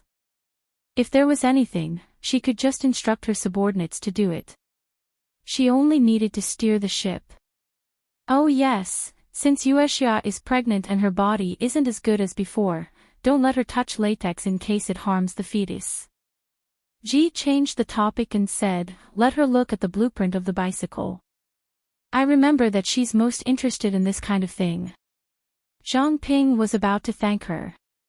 He opened his mouth, but Jiang Ji did this to him. He thought that his lord pitied the pregnant woman and wanted to give Yuexia paid maternity leave. In the end, she let her work on a new project while she was pregnant. That was a pregnant woman. Pregnant women were also people. As long as the intensity of labor was not excessive, Jiang Ji would not even let pregnant women off. What could Zhang Ping say? Of course, he revealed a stiff smile and accepted the order on behalf of Bai Yuexia. She thought that Bai Yuexia didn't have the energy to do it, but when Zhang Ping handed the blueprint to her, she almost jumped up from the mat with her big belly. Zhang Ping hurriedly supported her, looking frightened. Take it easy, take it easy. Don't stretch your stomach." Bai Yuexia gently slapped his right hand away. "The stomach is on my body. I didn't say anything, but your reaction is even bigger than mine." Zhang Ping smiled bitterly. "I just can't bear to see you too tired." Bai Yuexia said, "How can there be any reason to neglect a task entrusted to me by the Lord? I'm in good health, and the one in my stomach doesn't dare to disturb me." Ginger Ji Yunshu's drawing was very detailed. At the end, there was even a diagram of each part. Bai Yuexia took a closer look, and the more she looked, the more amazed she became. His lord was really a Mahist genius who had been held back by fighting for the world. At the same time, some people sighed with emotion. Ji was a designer who was held back by Seize the Throne. "My lord, the samples have been delivered. They are waiting inside." Ginger. After leaving the woodworking workshop, he bumped into Wei Ci on his way back. She asked, "What kind of clothes?" Wei Ci replied, "Didn't the lord hand over the finished drawings to the embroiderer to cut paper for the graduation clothes? The samples have been made in a hurry." Ginger. Ji slapped her head. She had almost forgotten about this matter. "Let's go and see what it looks like." Ginger. Ji's drawings had been modified by Wei Ci. Her drawing skills were more suitable for drawing mechanical drawings, and Wei Ci was good at other things. She was looking forward to seeing what the final product would look like. The elderly embroiderer and tailor were given to Ginger. G bowed respectfully before bringing the neatly folded samples over. Ginger. G said, why don't you let someone wear it to see how it looks? What would it look like if it was folded? The tailor said, this old servant doesn't dare to. How can this old servant try on the clothes of the nobles? Usually, the clothes that they made were directly worn by the nobles. They would never let the nobles wear them after they had tried them on. The clothes had to be new, not secondhand. Ginger. G said, fine, I'll find 2 people to try. The clothes have to be worn to know what's wrong with them. The embroidery of the clothes was done by the embroiderer. It was neat and meticulous, and the overall effect of the clothes was the same as Ginger. G had imagined. No, she let the person who tried it on turn around, only to find that the iron-eating beast emblem on the back of the clothes had been changed. Ginger. G had drawn a black and white chibi version of the panda head. It looked very cute, but it did not match the overall style of the clothes. After Wei Si's modifications, the original cute chibi style turned into a noble, cool, and indifferent style. The panda head was drawn with black silk threads. At first glance, it looked like an unfamiliar word, but upon closer inspection, one could see that it was the head of the iron-eating beast. The head was surrounded by a circle, and there were a total of 8 meandering lines in all directions, like willow leaves and burning tongues of fire. Ginger. G smiled and said, not bad. Wei Si had previously said that he wanted to make a small change to the emblem. G was busy and did not ask in detail how to make the change, and let him do it. Experts could tell once they made a move, and they were much more professional than her. Wei Si lowered his head and smiled bitterly. Could he say that this emblem was the royal emblem of the Jiang royal family in the previous life? Back then, His Majesty also wanted to use the iron-eating beast as the emblem, but the drawing was not very good. A few important ministers made several changes before the current version was achieved. This emblem was in the center of the back. It was not big, and the size was only a circle formed by the thumb and index finger. It was not very eye-catching, but it could not be ignored. I am very satisfied with the sample, and the finished clothes will be made according to this. Jiang Ji smiled and said to everyone, the senior students of the Golden Scale Academy have also resumed school. Follow my orders and go to the academy to make the clothes for the students.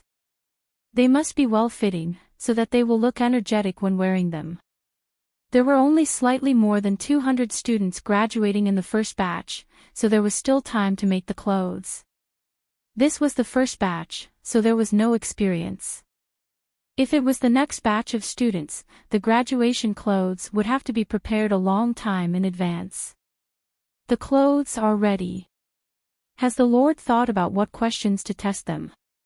Jiang Ji said, why, do I have to set a question too? Wei Si said, after all, this is the first batch. If the Lord values them, the outside world will naturally value them more. That makes sense, then let me think. Jiang Ji rolled her eyes and smiled. Ji Yunshu rolled her eyes and said with a smile, what a coincidence, I have it. Ready-made. Sugarcane and rubber trees, aren't they ready-made?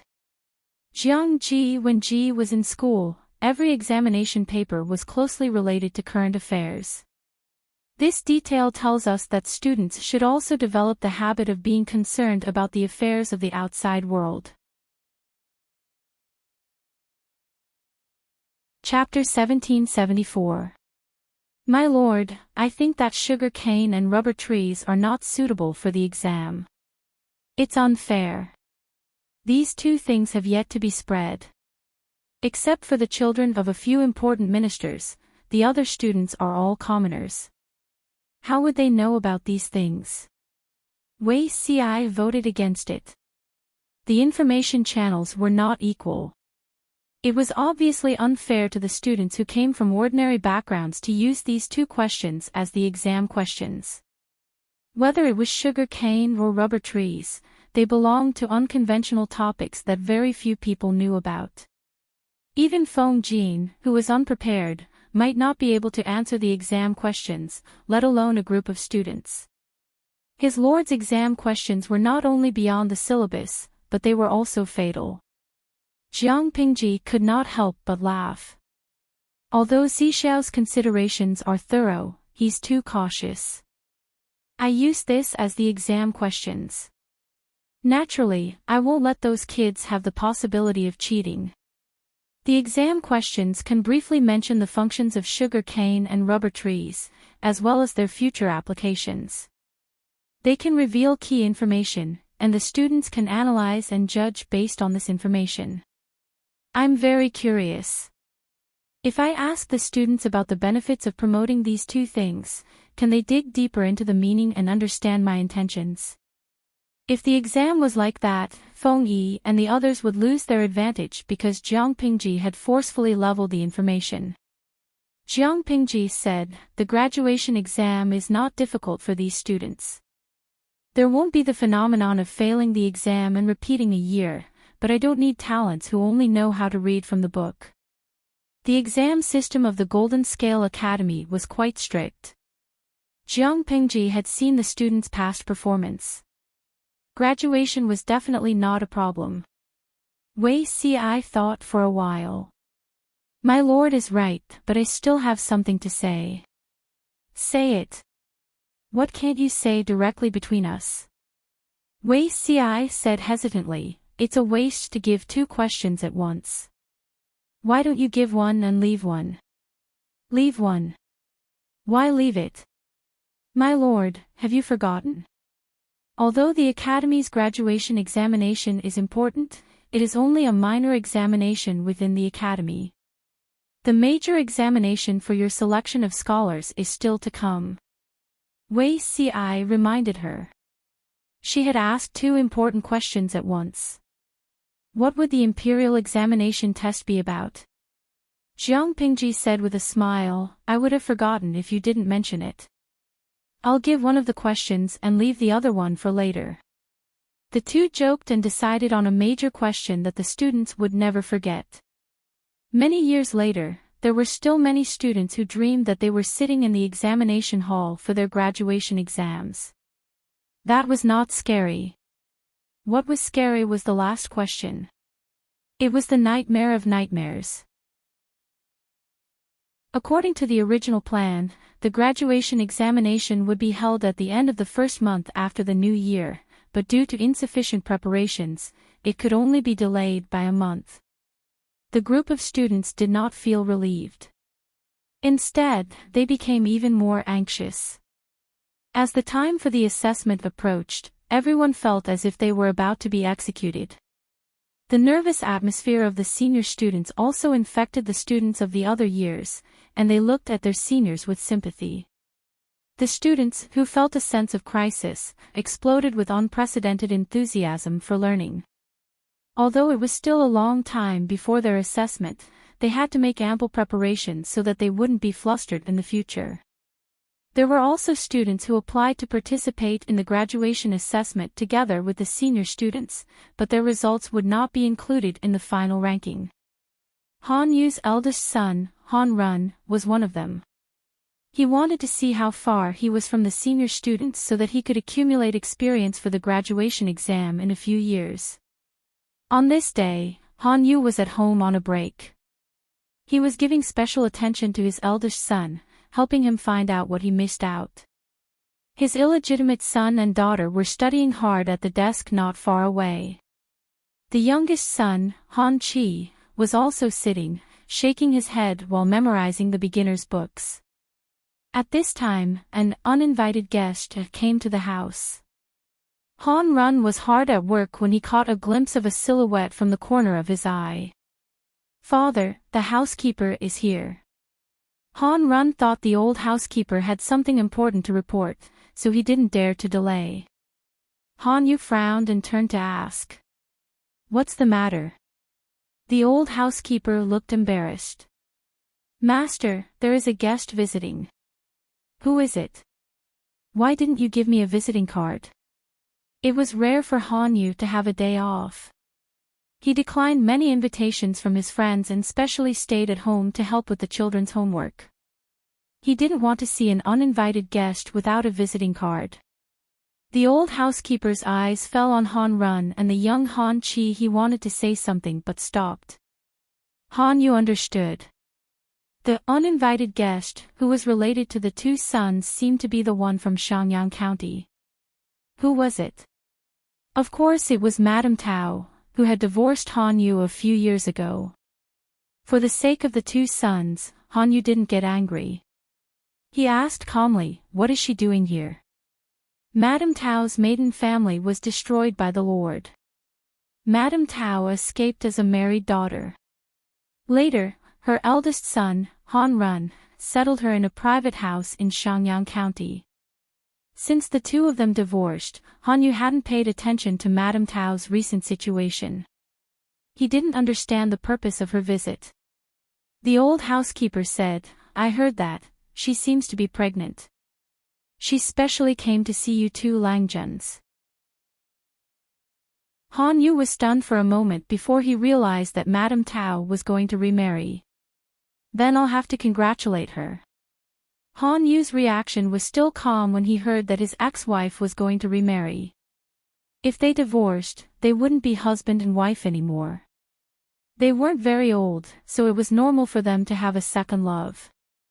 Hanyu didn't have any opinion on his ex-wife remarrying. Han Run, who was beside him, bit his lower lip. His hand that was holding the brush trembled slightly. Hanyu could accept it without any grudge, but he couldn't. After several years of separation, the former husband and wife didn't have the sharp and tit-for-tat attitude they used to have. Madame Tao looked at Hanyu, who was sitting upright, and a trace of absent-mindedness flashed in her eyes.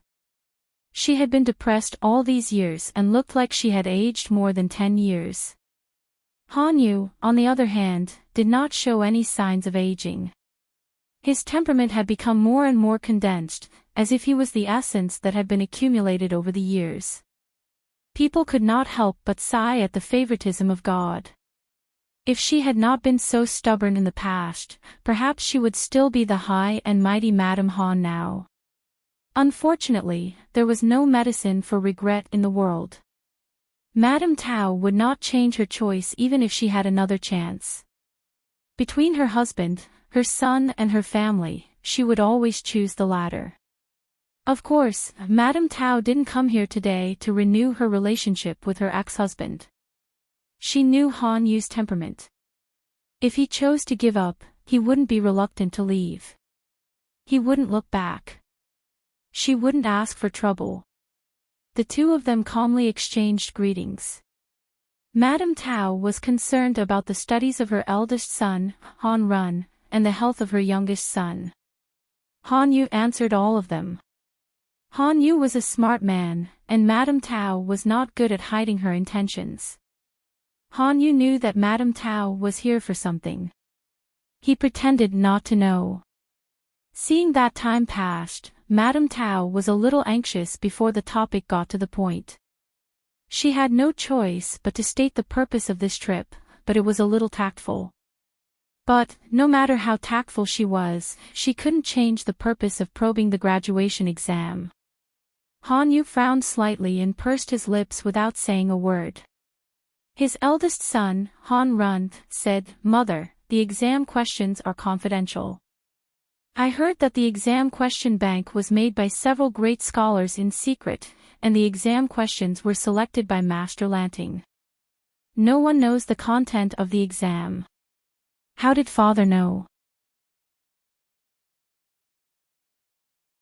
Chapter 1775. Madame Tao said straightforwardly, "It's just a school exam in the academy. It's not a big deal. How can your father not know?" It all depended on whether the other party had the heart to know. Hanyu frowned. Han Run said, "My father's future is important. How can he participate in fraud?" Most of these students are going to be officials. It's still unknown what their future achievements will be. If my father is tainted with the scandal of fraud, there will be hundreds of potential political enemies. Madame Tao felt sad when she saw her son was so supportive of his father. Her son crawled out of her womb, but he stuck to his father. She had doted on him for so many years in vain. Han Run asked her disappointedly, "Mother, did you come all the way here just to ask about this?" Madame Tao looked a bit unnatural. Han Run asked again, "Mother, it has nothing to do with the graduation exam of the Golden Scale Academy. Why do you care about this?" Madame Tao said, "I heard that my son is also going to join the exam. How can it be nothing to do with me?" The implication was that she came for her son, Han Run. Han Run sighed secretly and said, "Mother, you should know that I am not young enough and my knowledge is not as good as the seniors in the senior grade. This exam is just to see how good I am. No matter how I do, the results are not counted. It's meaningless to leak the questions to my son." Han Run knew that his mother was lying. Madame Tao saw that there was no result. She had to skip the topic and briefly said that she was going to remarry in a few months. She thought that Han Yu would be ashamed or embarrassed, but he didn't even frown. He only said, "Congratulations." Han Run also said, "Congratulations, mother, on your second marriage." The young and chubby Han Chi blinked his eyes. The little chubby boy with red lips and white teeth also chuckled and imitated his brother's words. "Congratulations, mother, on your marriage." The little boy didn't know what had happened. When Han Yu and Madame Tao got divorced, the little guy was still ignorant. Now he didn't know that his words had stabbed his mother's bloody heart. Madame Tao was so ashamed that she covered her face and ran away. Han Run couldn't bear it and turned to look at his father. Han Yu thought for a while and said, "Check the family she remarried into. This question is most likely related to her future husband's family." Sure enough, they found something. The family that Mrs. Tao remarried into was also a gentry family. Her family status was not as high as Han Yu's, but it was still a good choice.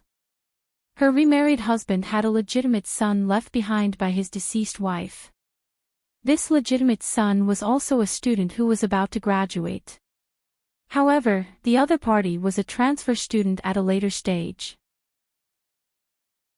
Because he still had a sense of disdain in his bones, he thought that the Golden Scale Academy, a grassroots organization, could not compare to his family's school. He did not study seriously in the first 2 years. Later on, when he woke up and wanted to study hard, he couldn't keep up with his studies. The graduation exam was too noisy. He was afraid that he wouldn't do well in the exam. Coincidentally, his stepmother was Han Yu's ex-wife. The father and son planned to get in through the back door. Han Run looked at the results of the investigation and remained silent for a long time. "Mother, you met the wrong person. Even a blind man would know that the Duke of Lanting valued this examination. If there was a scandal of cheating in the examination and leaking the examination questions, wouldn't it be a slap to her face? What happened to the opponents who had once made her unhappy? The weeds on his grave were 3 feet high. If they found out that Han Yu was the one who leaked the questions, it would mean that the Master of Lanting was a bad judge of character. It would be the same as slapping her. At that time, no one could predict how angry the Lanting Guild would be and how they would retaliate. None of the people involved would be spared, including Madame Tao. That was courting death. Han Yu took a sip of tea. Everyone has their own fate. Han Run felt a little sullen for no reason. He asked his father, "Father, have you ever thought about remarrying?" His mother had already remarried. He couldn't force his father to remarry, could he? Han Run was a little angry when he said that. After all, it was not good for him to have a stepmother and a stepsister. Han Yu said, "When Chi is a little older." He didn't remarry because he considered the situation of his two sons, especially his youngest son, Han Chi, who was still too young. If he had remarried not long after his divorce, he couldn't guarantee the character of his new wife. As a man, he couldn't meddle in the affairs of the house. He was worried that his youngest son would be wronged. According to Han Yu's plan, he would at least wait until Han Chi was older and could go to the Golden Scale Academy before he could consider remarrying. He couldn't not remarry. Every family had their own relationships. The housekeeper was not omnipotent. Many social engagements required the personal presence of the master. Moreover, all the children in the house were unmarried. Their marriages still needed their legal mother to manage. Even for this reason, Han Yu would remarry at the right time. Now, remarrying would affect his work efficiency. Why would he need a woman if he was obsessed with work? Similar situations were happening in every family. Everyone was secretly trying to get the exam questions. They didn't know that their tricks were nothing in front of Jiang Pingji. As a person from the future, how could she not pay attention to cheating in exams? Even in this era, she still had a set of rather detailed security measures. These scumbags who were still in the early stages of cheating wanted to leak the questions. It was better to daydream before it got dark. They were not the only ones who were concerned about the exam papers. The salted fish in the streaming room were also concerned. Fuguedo, speaking of which, you are drawing lots so casually. I suddenly feel sorry for the students. Waha mineral water, streamer, you are too casual. The candidates will cry if they know the truth. Jiang Pingji received the question bank from the scholars of the Golden Scale Academy. She was too lazy to look through them one by one. She just drew lots. Faced with the complaints of the salted fish, Jiang Pingji said seriously, it's just a small exam for more than 200 people. It's not the federal comprehensive exam. How can it be considered casual? The Federation Army commander personally came to draw the questions. In a sense, the standard is much higher than the comprehensive examination. The federal comprehensive exam that Jiang Pingji mentioned was similar to the college entrance examination that the audience knew. However, there were still differences between the two. The federal implemented 20 years of compulsory education, which was equivalent to elementary school, junior high school, and university in the salted fish dimension. 20 years of compulsory education was free. Students could graduate and enter society after receiving their graduation certificate. The so-called comprehensive exam was the federal exam after 20 years of compulsory education. Students who had good enough grades and didn't want to enter society at this age could participate in the comprehensive exam at their own expense. Those who passed the comprehensive exam could enter the most prestigious university in the Federation. It was difficult to enter such a university and even more difficult to leave. The elimination rate was as high as 60%. Those who could survive were the best of the best. The comprehensive exam was so important that they might not be able to invite the head of the army to attend. A small graduation exam of the Golden Scale Academy could make her do it. How could it be considered casual? As she spoke, Jiang Pingji's sharp eyes saw a mass of black and white slowly crawling toward her. She conveniently threw the freshly made exam paper aside. Yo, mama's darling, give me a kiss, where's your daddy? Chapter 1776.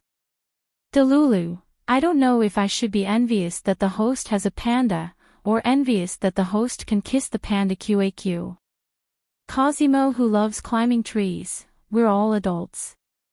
Of course we're both envious. While the salted fishes were chatting and gossiping, there were also newbies in the live stream room who raised questions. Exodus, I've long heard of such a live streaming room.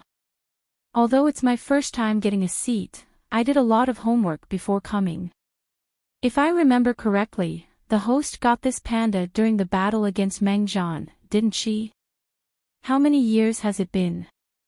Why hasn't young Master Panda grown up yet? I'm a fan of young Master and have always been looking forward to young Master sweeping the weaklings. Or did he change to another one? According to Baidu, pandas have an average lifespan of about 25 years. It had been 7 or 8 years since the panda in Jiang Pingji's hands first appeared, but it was still in the form of a cub. Fairy Queen's Crimson, upstairs, young Master hasn't changed at all. It's just that he hasn't grown up.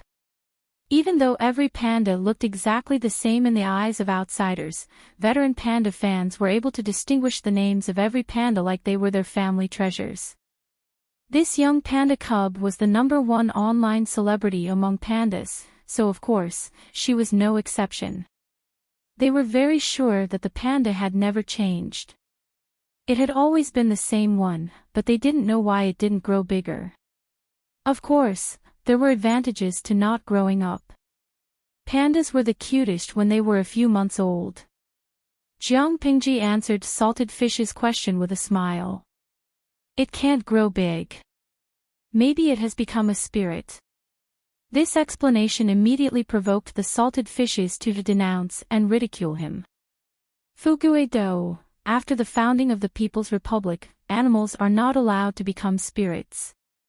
Arctic Ocean Soda, the laws of the heavenly Tao here can restrain a panda from another plane. Of course not, so this panda must have become a spirit. Wan Min ran, speaking of which, if this little guy transforms into a human form, wouldn't she be the first female panda emperor? I think this is a good joke. Can anyone draw a picture of the officials bowing down to His Majesty the Panda? Iya Qingqiu, the person above must be a newbie who fell into the trap in recent years, right? When His Highness Panda first appeared, the host recognized him as her daughter and jokingly called him young master. Many big hands had already drawn pictures of him. I'll introduce you to a few tentacles. You'll see them when you flip through them. Although the panda did not appear often, it had a lot of fans thanks to the halo of a national treasure. It was a pity that the appearance fee of the young master panda was too high. Jiang Pingji also ran around all year round, so it rarely appeared. Every time it appeared, it was very precious. For the salted fish dimension, pandas were probably the cutest animals that people all over the world liked. Jiang Pingji looked at the comments on the screen and her lips curled into a faint smile.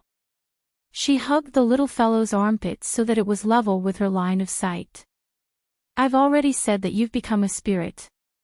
Nan, why don't you transform into a human for Mama to see? The panda did not understand and thought that Jiang Pingji was playing with it. She was still whining softly and rubbing her cheeks with her soft and pink paws. She was so adorable that it could make people bleed. Once again, Jiang Pingji felt that having the panda as the clan emblem was the right decision. With such a little guy, she could play with him for an entire afternoon without getting bored. Seeing the ears on its head tremble, Jiang Pingji could not help but feel the itch to pinch them. The little guy sensed something and suddenly raised its paws to hold its head. It tilted its head and looked at Jiang Pingji. It was so surprised that its small mouth opened slightly. At that moment, a bullet screen appeared in the streaming room. Kai Hong Tang, so what if he's adorable? He can't take color photos for the rest of his life. This is where he can never compare to the baby. Jiang Pingji laughed softly in her heart. She hugged the little guy and made it face the screen of the streaming room. She said to the screen, "Baby, open your mouth." The salted fishes were confused. The little guy, who was suddenly carried by Jiang Pingji, was also so confused that its mouth was half open. Who told you that my big baby can only take black and white photos? Look at the little guy's pink tongue, it's so adorable. Salted fishes, after playing with his daughter for a while, her father also followed the sound and came over. Jiang Pingji said, "What kind of father are you? You let your little girl run around?" Aren't you afraid that she'll be caught and slaughtered?" Seeing that his lord was carrying a familiar iron-eating beast in her arms, Wei Xi's slightly nervous expression relaxed. He regained his composure and a confident smile appeared at the corner of his lips. "I'm not afraid even if she gets lost. Who would dare to covet the eldest lady?" Iron-eating beasts were ferocious beasts. People feared them more than they loved them. Their impression of them was still limited to their powerful combat power and rapid explosive speed. Other than Wei Xi, not to mention the entire Xiangyang district, even in the entire Wanzhou, there was no other family that raised iron-eating beasts. Wei Xi's iron-eating daughter had long become a well-known anecdote. The fact that the little guy had not grown up for so many years had also become a strange story. If someone saw such an iron-eating cub in Wanzhou, there was no doubt that it must be the eldest lady of Wei Xi's family. Wei Xi was the best at stirring up trouble. Did the person who touched Wei Xi's precious baby want to die in a rhythmic manner? Wei Xi saw the examination paper on the ground from the corner of his eye. He reached out to pick it up without any hesitation and tidied it up. "This is," Jiang Pingji said, "the examination paper for the Golden Scale Academy's graduation examination." Wei Xi sighed. "How can my lord just leave it aside? I don't know how many people are watching it now." "Why are they watching it?" "A few people wanted to do better in the examination, but the majority still wanted to expose a cheating scandal and ruin Jiang Pingji's plans. It was not worth mentioning who these bastards were. Jiang Pingji could not find trouble with them for no reason without catching their tails." Jiang Pingji said, "So be it. Their eyes are on their faces. Wherever they want to stare, can I stop them?" Wei Xi said solemnly, "The public's opposition to the graduation examination and the subsequent selection of scholars in the imperial examinations is much greater than expected. The gentry were like a starving camel was still bigger than a horse. Even if Jiang Pingji was very powerful now, the gentry still dared to whisper in private. If the team of novelists led by Wei Xi was Jiang Pingji's mouthpiece to manipulate public opinion, then the circle of celebrities was the mouthpiece of the gentry. The latter's influence was indeed not as great as before, but its prestige still remained. Back then, Jiang Pingji used the Golden Scale Academy's examination method to select scholars. Those who had the opportunity to advance were from humble families and gentry families. This was considered a skirmish. The opposition from the gentry was not loud, and Jiang Pingji's attitude was too unyielding. It was easily suppressed by her. Now, the graduation examination for this batch of Golden Scale Academy students was different. Among the more than 200 students, other than a few who were born in gentry or commoner families, most of them were descendants of commoners who had died in the war. Well, these students were commoners who were of a higher class than commoners. Chapter 1777. In fact, the commoner families could not sit still, but their words carried little weight. The commoner families with weight, such as Qiguan Rang and Su Ku, were Jiang Ji's loyal followers. It was impossible for Ji Ye's diehard loyalists to jump out and sing a different tune. Thus, the voices of the commoners could basically be ignored. At present, the aristocrats were the most vocal. As expected, when interests have nothing to do with them, how many people ignore it? Once it harms their interests, even if it's just a little, they will be anxious and show their ugly side. Jiang Ji sneered, "If there's a large-scale fraud scandal in this graduation examination, they will have a reason to attack the Golden Scale Academy and unite against its decision to recruit commoners." Wei Xi sighed in his heart. In his previous life, when the imperial examinations were carried out to select scholars, the aristocrats took advantage of the loopholes in the first batch, and there was a fraud scandal. The aristocrats thought that they could unite to force Her Majesty to change her mind, and even threaten the foundation of the country. In the end, Her Majesty drew her sword and killed people at the Grand Court Conference. She used thunderous methods to massacre a few typical examples. At that time, Wei Xiai broke out in a cold sweat for Her Majesty. In the end, Her Majesty did what she was supposed to do. She even used the unborn child in her womb to create the illusion of dystocia, to lure out the Red Lotus group hidden in the dark, and trick the rebellious aristocrats into taking the opportunity to rebel. The ending was delightful. Her Majesty seized another opportunity to carry the whole scene to the end. Wei Xiai was puzzled. Her Majesty had been fishing for many years, but why didn't those aristocrats learn their lesson?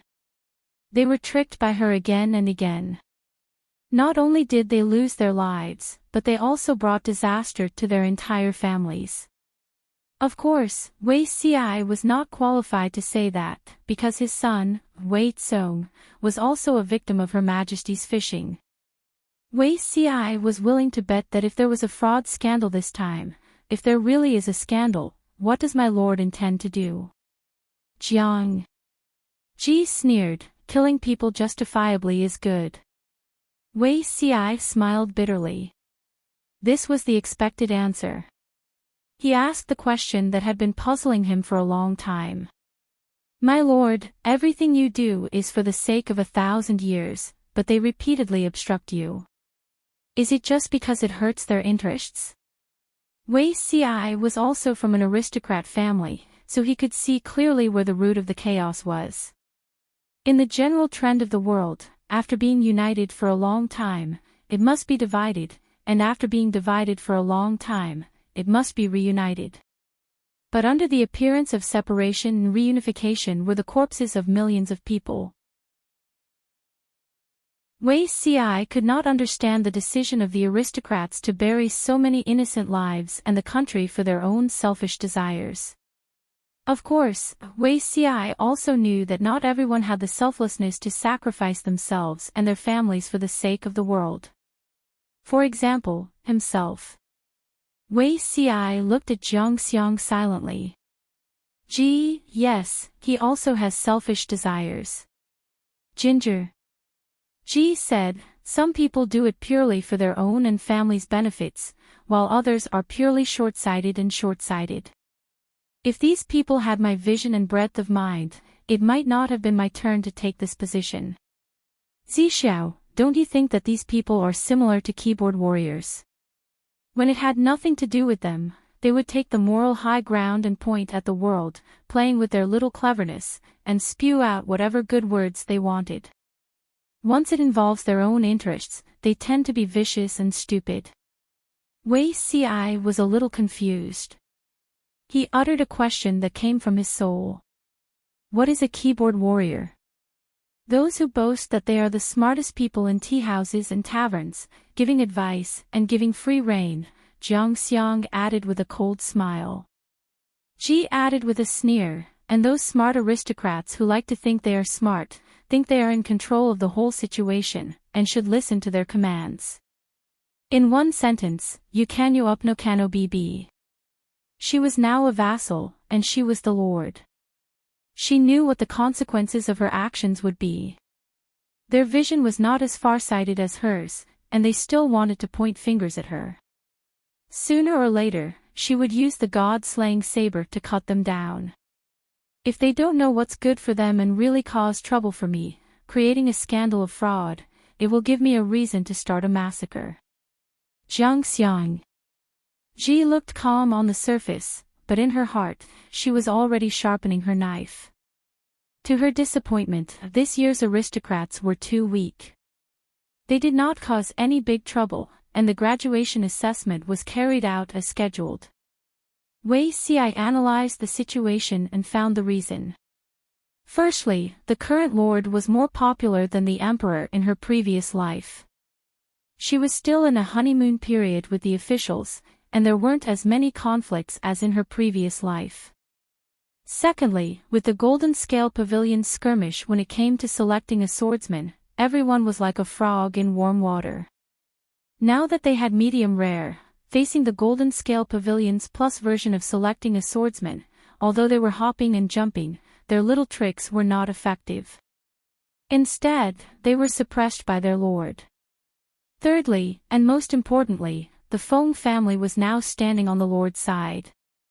In his past life, it was a few noble families who took the lead in stirring up trouble. Now that the landowning households had a backbone, they were able to work together to stir up trouble. Now that there was no leader, no one dared to be the first bird to take the lead. After being hit by the Lord's first wave of energy, they were naturally in a state of disunity. Loose sand could not form a climate. Feng clan, Wei Xi glanced at Feng Xiang from the corner of his eye. He sighed in his heart. Comparing the two lives, he pitied Feng Ju even more. If it weren't for fate, the Feng family's path wouldn't have become narrower and narrower. In the end, they would have been frozen by His Majesty for 10 years. It was hard to say whether the new emperor would be willing to use the Feng family. Her Highness Jiang Yan seemed to be open-minded, but she was as vengeful as His Majesty. Before her anger subsided, she would not give the Feng family a good attitude. The prosperity of the landowning households was closely related to the imperial court. The first generation could still have a foothold away from the imperial court, but if the second generation could not recover, it would not be easy to remember again. Wind. The big shot sensed something and turned his head to meet Wei Xi's gaze.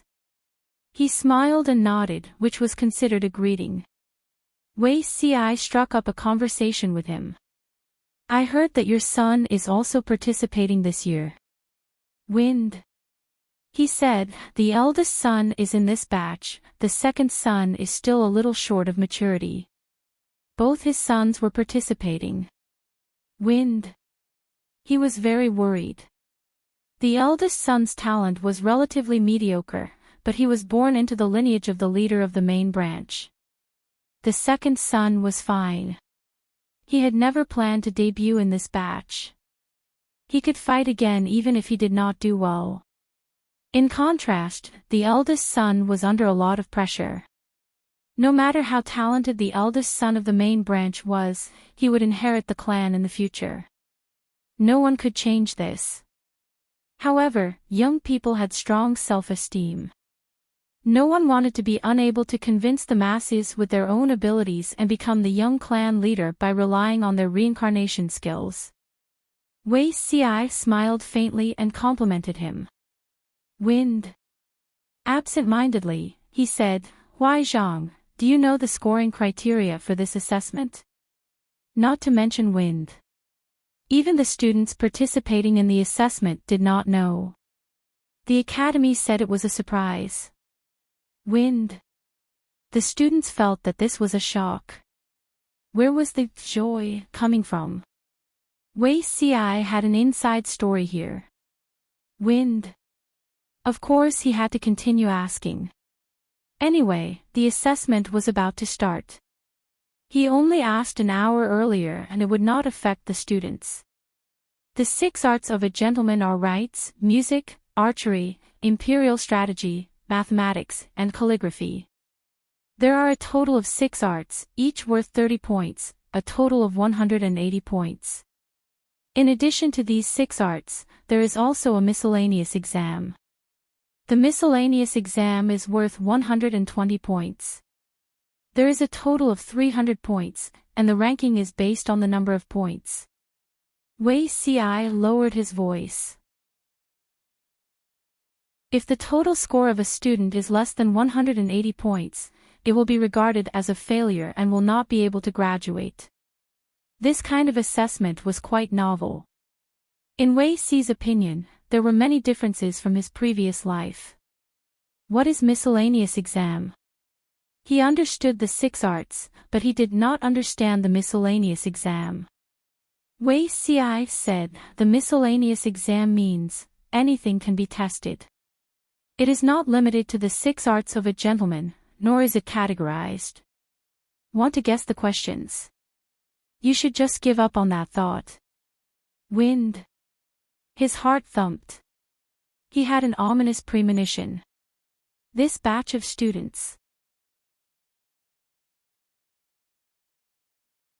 Chapter 1778.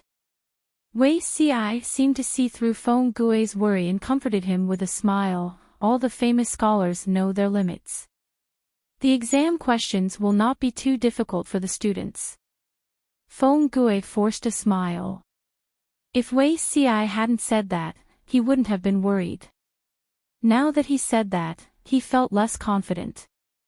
The famous scholars of the Golden Scale Academy naturally knew their limits, but the Duke of Lanting, who set the exam questions, was someone who didn't follow the rules. Feng Gui didn't dare to think about the difficulty of the exam this time. Feng Gui was deeply worried, but there were also some heartless fathers, such as Feng Zhen, who could not stop talking. Wei Ci wasn't far from him and couldn't help but feel sorry for Feng Yi. Today was Feng Yi's big day. It was good for Feng Zhen to be worried, but why didn't he react at all? Feng Zhen smiled as he took a handful of raisins from the snack plate and said, "What's there to worry about? If he can't pass, he can repeat the exam." Wei Ci and Feng Gui were shocked. Was Feng Zhen being serious? Wei Ci said, "This is the first batch. It's significant.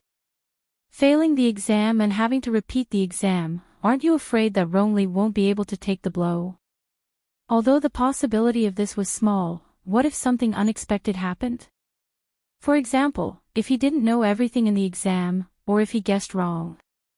Feng Zhen tilted his head and thought seriously before replying, "If that's the case, repeating the exam is a good thing. If he can't take this blow, what kind of achievements can he make in the future? He might as well continue to stay in the Golden Scale Academy and enjoy its protection, being a fool who only knows how to drop books. Anyway, Madam still has one in her stomach. If Rongli can't make it, then we'll nurture the next one." From a certain perspective, Feng Zhen was a devil with small accounts.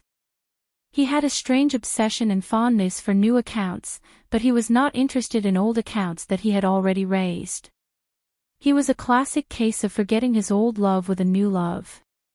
How could Feng Yi be more likable than an unborn son? As soon as he said this, Feng Gui noticed that his second brother, who was a few seats away, suddenly turned his head and stared at Feng Zhen with his death stare. Feng Gui was stunned. He then remembered that Feng Zhen's eldest son, Feng Yi, was his second brother's future son-in-law. If Feng Yi didn't do well, not only would he lose face for Feng Zhen, he would also lose face for Feng Jin. Feng Jin was a misogynist. He wouldn't tolerate his daughter marrying poorly. Feng Zhen sensed something and followed his intuition to look over. Coincidentally, his eyes met Feng Jin's death stare. He laughed awkwardly and said, "Rongli is talented and attentive to the assessment. Not to mention the top 3, but the top 10 is definitely not a problem." Wei Ci saw that Feng Zhen had no backbone and could not help but secretly give him a kick.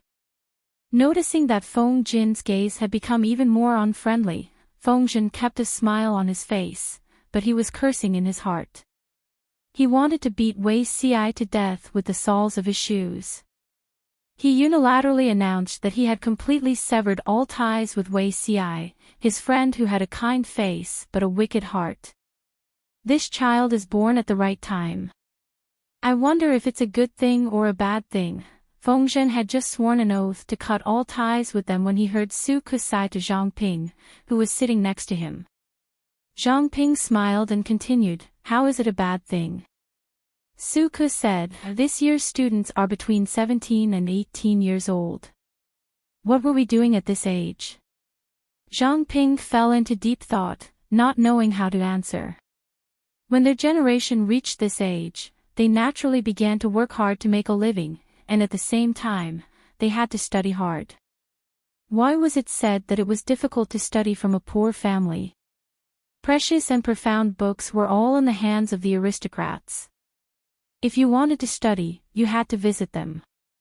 You might not even have a chance to take a look at the books even if you tried your best to persuade them. Because of the complicated environment, they learned early on how to use what they learned for their own benefit.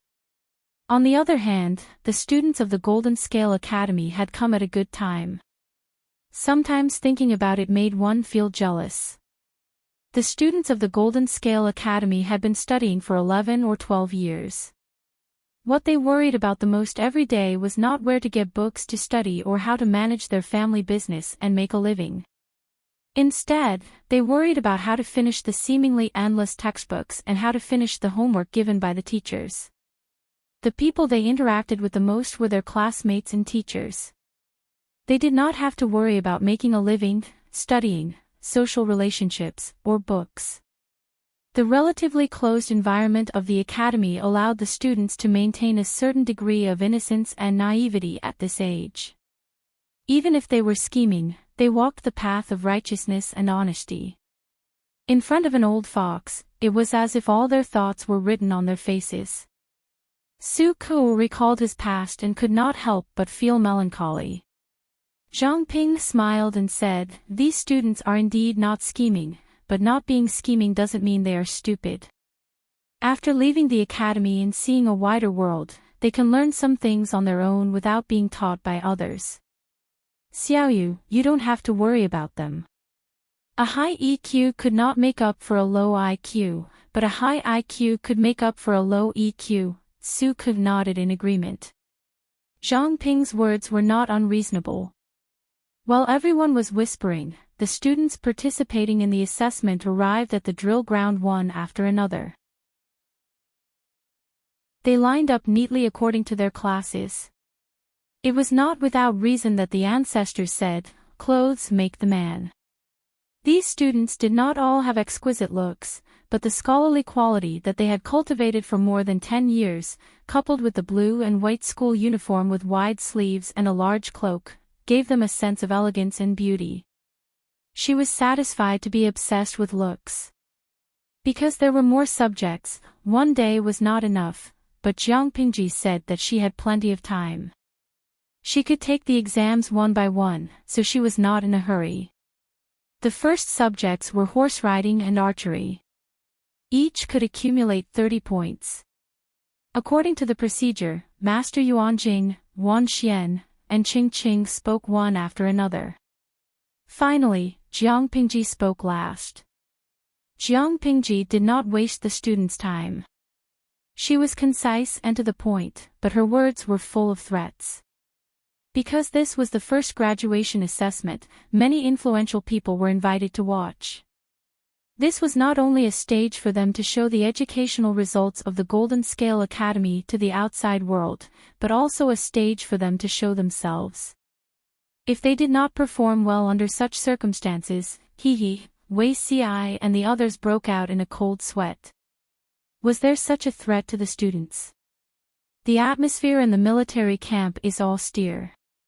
My lord's words made the students even more nervous. How could they not be nervous?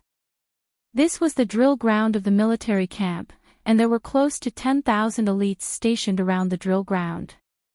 The imposing aura alone made them feel oppressed, not to mention the fact that there were more than 100 VIPs sitting in the temporarily built stands that were usually heard about but never seen.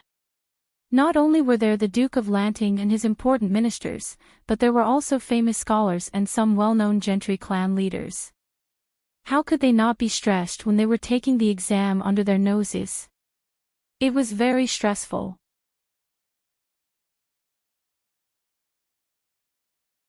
Chapter 1779.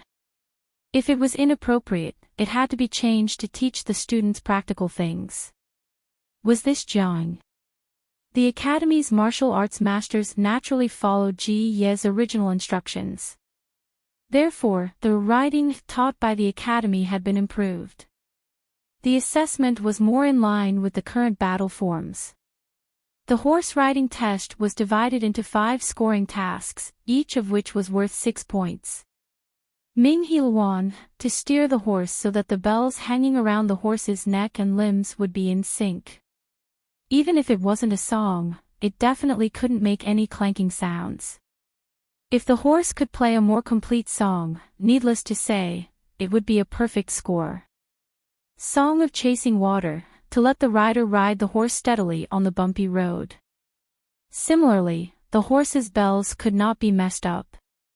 Passing the monarch's watch, this was a bit of an etiquette test, but it also tested the rider's riding skills. The rider had to drive through the narrow gate and at the same time, salute and pay respect. If he did not do well, points would be deducted. Dancing on the thoroughfare, this was considered an obstacle course. The rider galloped back and forth, accurately performing all kinds of movements according to the examiner's instructions. Chasing birds, this should be considered an actual battle. Accurately driving the prey, making it easy to shoot. The drill ground was large enough to allow 50 students to take the assessment in a group at the same time. The horses used were all relatively docile mares. Some people couldn't help but frown when they realized that the test of the 5 royals was not a chariot but a warhorse. They were more conservative in their bones and worshipped the ancient style. They couldn't quite accept such changes with the times. It's like a bunch of devils dancing wildly. It's so nondescript. A famous scholar who was invited to watch secretly rolled his eyes and whispered to his friend in a low voice. His friend laughed. I heard that this was Duke Lanting's idea. The scholar snorted coldly and was full of disdain. When he saw that the rider was a woman, he was so angry that his beard almost curled up. He kept saying that it was improper for a woman to perform the 5 royals in front of so many people. How could he watch? He couldn't watch. If he wasn't afraid of Jiang, Ji would get angry. He wanted to flick his sleeves and leave. He silently said in his heart, comforting himself to give Jiang some face. If he didn't want to watch, he would close his eyes and ignore. There were many others who had the same thought as this scholar. On the contrary, Fengzhen and the others watched with great interest. The examinees were divided into groups to draw lots. The first group only had 16 female students. Sun Lan's luck wasn't too good. She was in the first group, and her warhorse was also randomly assigned. Ma, give me some face today. If you do well, I'll buy you a few boxes of horsegrass to reward you. His mouth was mumbling something when he heard the sound of clothes rubbing against each other. He turned his head to look and saw that the girl next door had steadily climbed onto the horse's back. She clamped her legs on the horse's belly and the horse obediently walked towards the examination hall. Sun Lan's face darkened as she looked at the bare back of the horse. Ginger. Ji Yi was a demon who did not play by the rules. Naturally, she would not let her students have an easy time. Sun Lan almost cried. At least give me a stirrup, yes, Jiang. Ji Yunshu ordered his men to remove the stirrups from the horses, leaving only the saddle. Underscore stirrups had only been around for a few years, at least for Li. When this guy joined the army, he was used to riding without stirrups. Now that stirrups were popular, the threshold for riding a horse had also been lowered. In order to test the true abilities of his students, Jiang Yushu had made a decision. Ji Yi reasonably removed the stirrups. This not only meant that it was more difficult for the students to ride a horse, but it was also difficult for them to ride it. The only fortunate thing was that this batch of warhorses were not big, and they were very docile and obedient. If it were the heavy horses of the heavy cavalry battalion, any one of them would be taller than an adult man. How would these students be able to get on a horse? Fengzhen looked at Sun Lan's miserable expression and almost laughed himself into convulsions. Zhang Ping was puzzled. I wonder what the Lord's intention is in removing the stirrups. Fengzhen said mysteriously, Shiheng, you may not know this. If you don't rely on stirrups to get on a horse and ride a horse, your waist is not bad. Zhang Ping. The scene suddenly became dirty. Wei Ci coughed lightly at the side, indicating for this group of old drivers to take it easy. Why were they racing in such a formal setting? Fengzhen continued to watch and discovered a somewhat strange phenomenon. These children's waists are not good. The way they mounted the horses was different. not at all romantic or elegant. Look at the girls next door, all of them were valiant and heroic. Yes, Fengzhen discovered that the girls in the girls' class were a bit fierce. The way they mounted the horses was natural and smooth. Not to mention the 5 royals, just their waists alone were very promising. The more Wei Ci listened, the more he felt that something was wrong. He gestured for Fengzhen to go. Fengzhen continued to cast a death stare at Fengzhen. Fengzhen, the first test of riding a horse was Ming and Luan. The warhorses' necks and legs were hung with bells. What the students had to do was to control the horses to walk and make their bells ring, trying to make the sounds as rhythmic as possible. If they could play a prescribed tune, the more perfect it was, the better they would get full marks. This test not only tested the horses, but also the students' music theory. Before the test began, the students were given a short period of time to communicate with the horses under them. At the same time, they were given a buffer time to adjust their emotions. Isn't this kind of test unfair to the later students? Some people were doubtful. After all, the first group would be told the songs, so the preparation time was short. However, the later groups would have plenty of time. Continue to watch. The Duke of Lanting wouldn't even consider this. When the music officer played the test tune, everyone was stunned and couldn't help but whisper. "I've never heard of this tune. Brother XX is proficient in music theory, do you have any impression of it?" Brother XX naturally hadn't heard of it either, because this tune was created by the audience in the salted fish dimension. It was the familiar Christmas song Jingle Bells.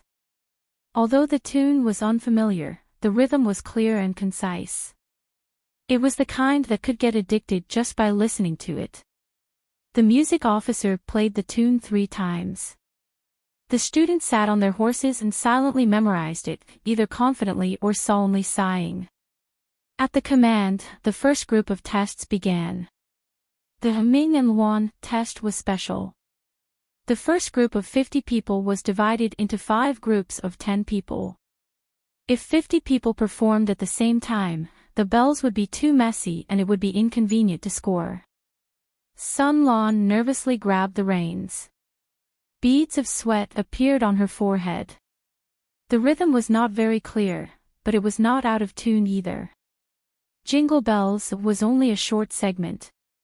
The performance didn't need much time. The scoring criteria were not only limited to the tune, but also depended on whether the person riding the horse's movements were smooth and whether they looked confident. Sun Lan estimated the approximate score in her heart. She couldn't get full marks out of 6, but she could get 4. Sure enough, Ming and Luan are free marks for the female class. Sun Lan rode to the side and watched the performance of the next group. She found that the performance of the 2 female students in the first group was quite outstanding. Not only were their tunes on point, but the horses under them also cooperated smoothly. There was no doubt that they would get full marks. Looking at this performance, they could also get high marks in the next 4 tests. The horse riding test not only depended on one's ability, but also a certain element of luck. After all, the test content had to cooperate with the horses. There was no doubt that the horses under the female students were not only docile but also obedient. Well, it should be said that they were too obedient. Not long after, the test of 50 people ended. Only one of the 16 female students did not get full marks. The reason for not getting full marks was that the tune was out of tune. Of the remaining 34 male students, only 10 of them got full marks. The rest all got 4 to 5 marks. Sun Lan's performance was better than he expected. She actually got 5 marks. The few celebrities who were originally disdainful were also silent.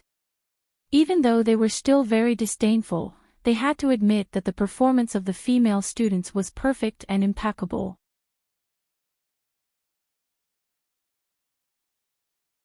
Chapter 1780. Whether it's a fluke or not, we'll know once we see the results. Whether it's a donkey or a horse, we'll know once we pull it out. Why jump to conclusions and make ourselves a laughingstock? Feng suddenly raised his voice and joked with Zhang Ping beside him.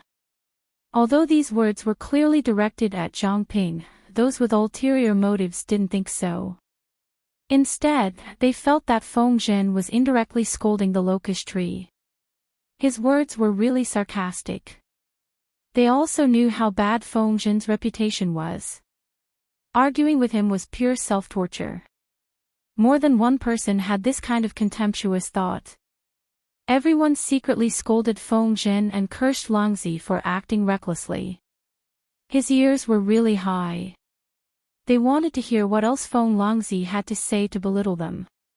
Zhang Ping was stunned by Feng Zhen's sudden diss, but he immediately reacted. He smiled faintly and bowed in apology. What Zisher said just now was correct. It was indeed I, Zhang, who was narrow-minded. Zhang Ping continued Feng Zhen's words, which was equivalent to admitting that Feng Zhen had dissed him just now. The others shouldn't take it personally. If he really took it to heart, then it could only be said that this person had too many inner dramas, and his imagination was too much.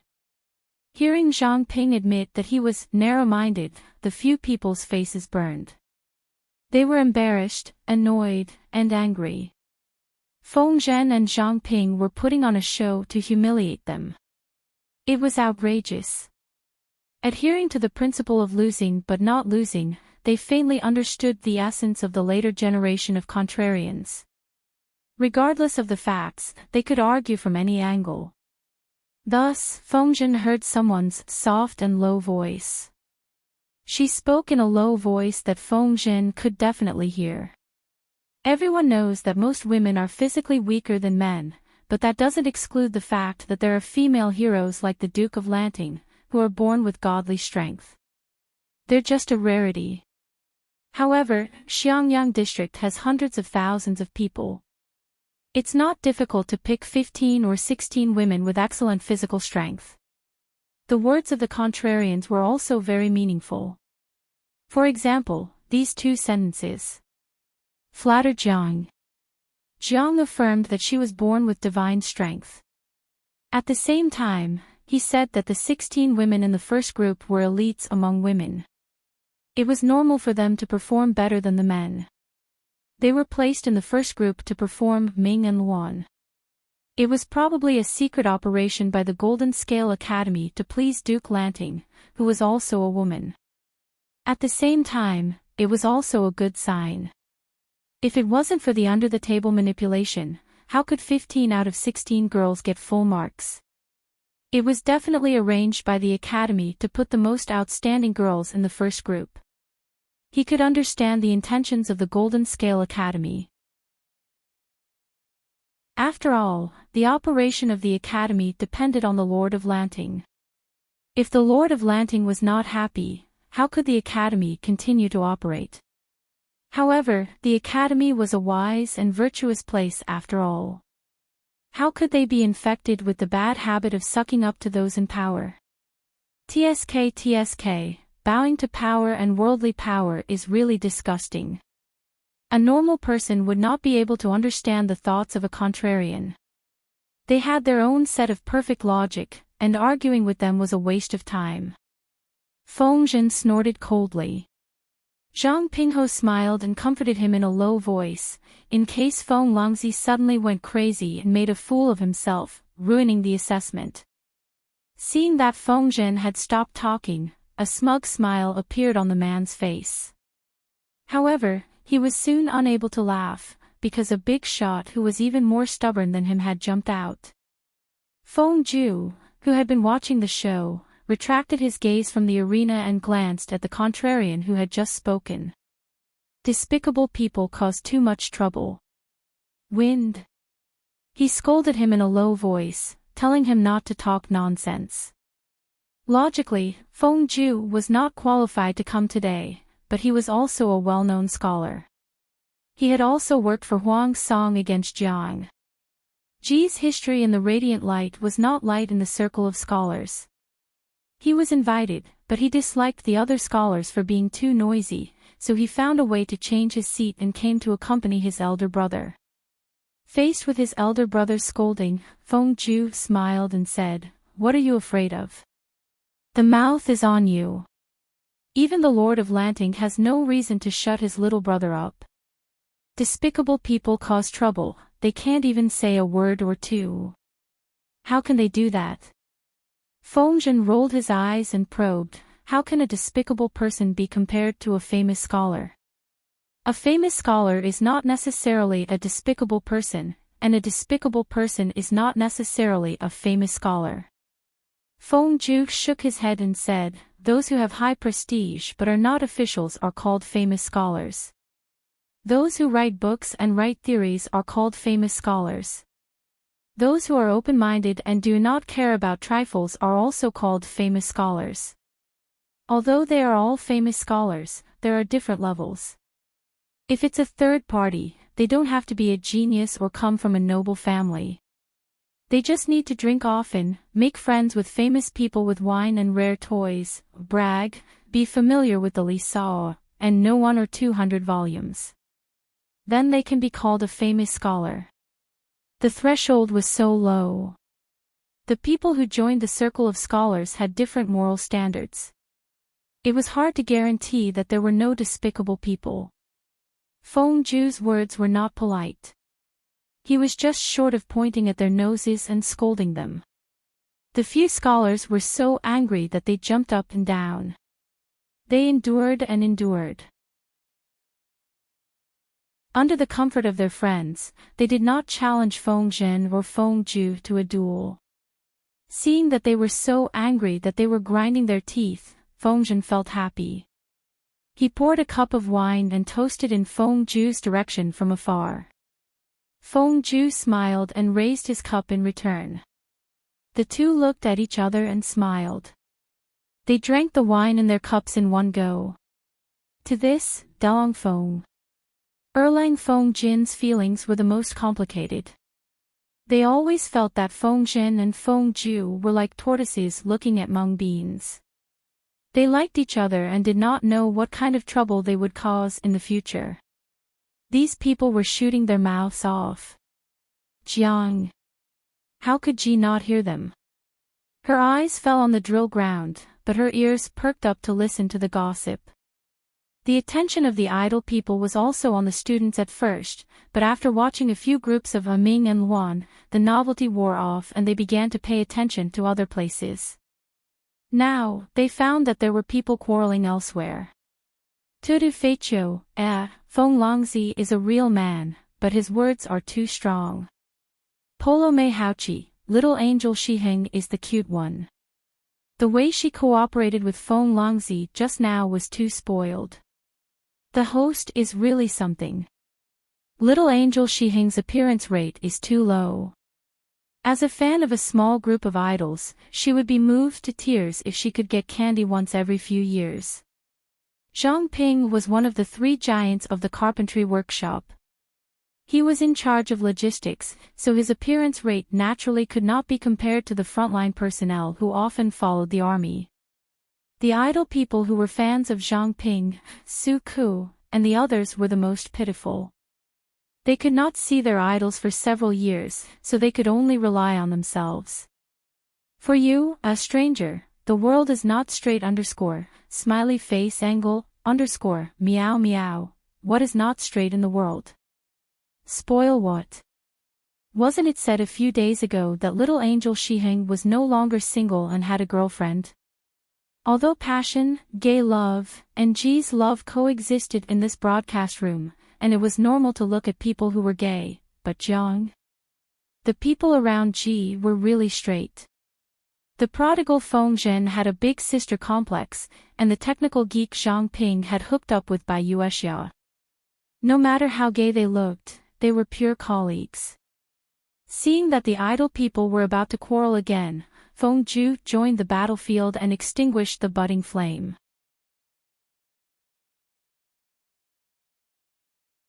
Chapter 1781. Lon Chue Yubuja, I always thought that being a celebrity was a noble profession. In the end, you can call yourself a celebrity just by reading a few books, being good at socializing, bragging, and marketing. Why do I suddenly feel like a marketing account when you explain it like that? Gue Kai Guo Feng Shao, it's not a marketing account, it's obviously a social butterfly. Tudu Feicho, no, it's obviously a social butterfly who runs a marketing account. Jiang. Ji glanced at the bullet screen and almost couldn't hold back her laughter. It was true that there were high-quality and cultured people in the celebrity circle, such as Feng Ju, who was really talented, and Zhang Ping in the past. He belonged to the category of people who had a high reputation but did not become an official. However, there were also speculators who used fame and connections as capital to advance their careers. With such an analysis, there was indeed a sense of déjà vu from a marketing account. Jiang. Ji had been developing for many years. Those celebrities had often used their fame and connections to dish Jiang. Ji. If it wasn't Jiang. Ji had the ability, and Wei Ci was good at controlling public opinion. Maybe her reputation would really be discredited by these celebrities. Why did people say that one should not offend these scholars? Wasn't it because they had pens in their hands and could control public opinion? Once they started to control public opinion, Jiang Ji would be defined as a tyrant.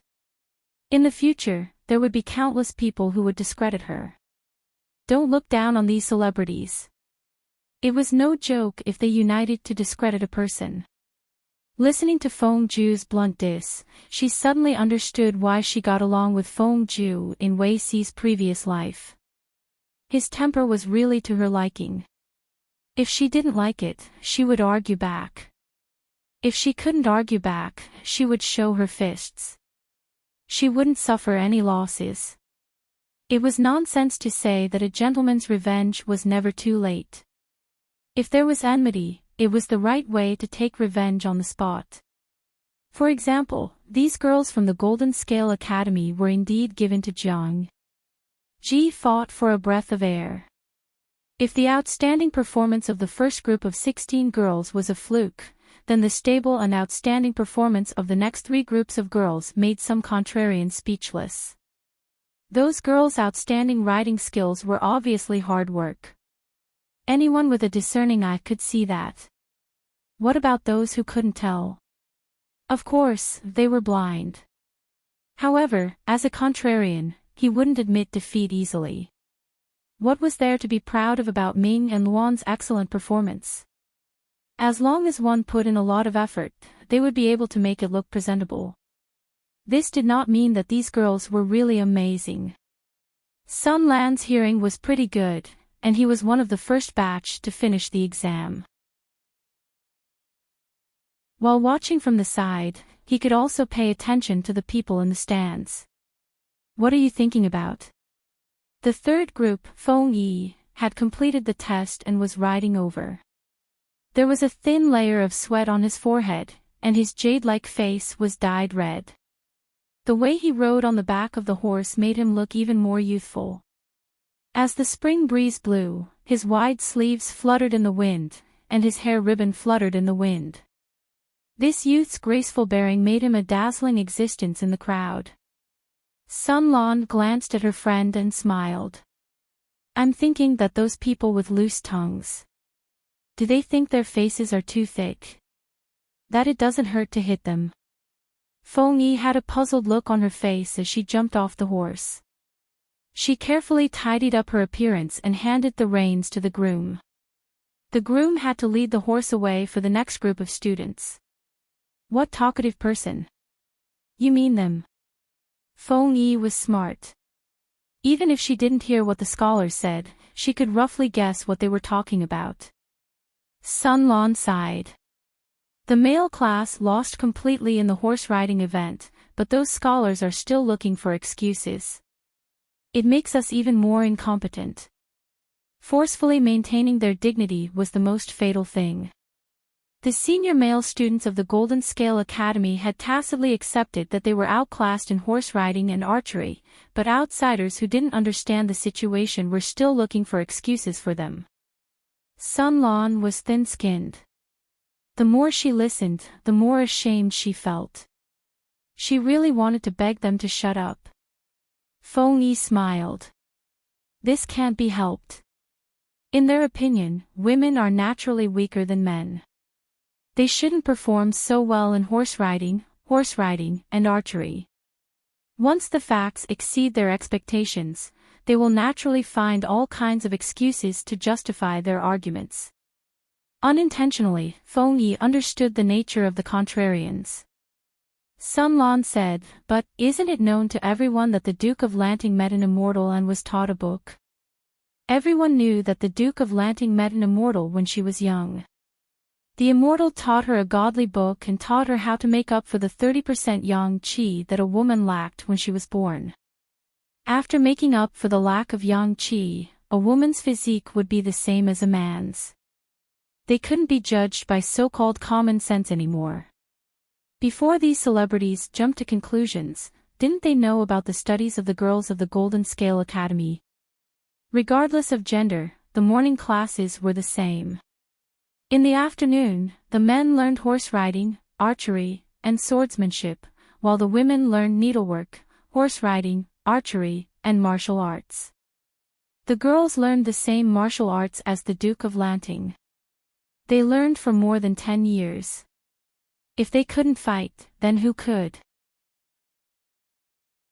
Didn't they know that the male students of the Golden Scale Academy didn't dare to provoke the girls?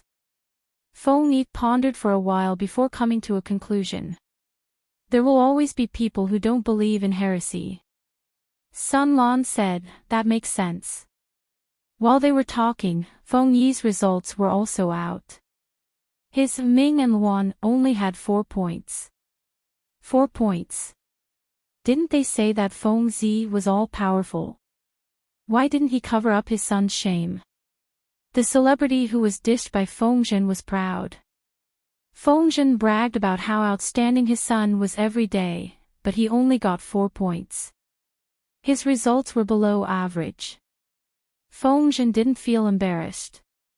He felt embarrassed for the other party. He had been bragging for so many years, and now he was finally going to break. Feng Zhen was very calm and wasn't affected in the slightest. Feng Yi's physique was like his. Performing Ming and Luan required physical and mental strength. The troublemaker even removed the stirrups. It wasn't just difficult. The rider had to use the strength of his waist and legs to control the horse. It was normal that Feng Yi didn't get full marks. Zhang Ping saw his calm expression and was even in the mood to encourage his son with his eyes. He was very curious. His son had embarrassed his father, but Feng Longzi wasn't angry. Feng Zhen rolled his eyes and said, "Among the 5 royals, Ming and Luan, and, passing the monarch, used the least energy. Rong Li's physique is like mine, weaker than the average person. If he tried his best in the first section, he could get full marks, but for the Song of Chasing Water, Dancing on the Thoroughfare, and Chasing Bird to the Left, he wouldn't be able to do it. In this way, the losses outweigh the gains. It's better to play it safe." The 5 royals only got 30 points. If he did well in the other 5, wouldn't his score be pulled back? There's still 180 points for the miscellaneous exam. Why do you care about these 2 points? Hearing this, Zhang Ping sighed. Feng Longzi didn't seem reliable.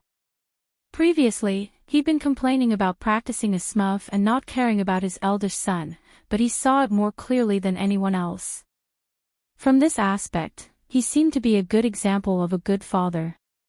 Zhang Ping was going to be a father soon. As a newbie, the shortcut to gaining experience was to learn how other fathers did it. Feng Zhen had a good son. The details of his education would naturally attract Zhang Ping's attention.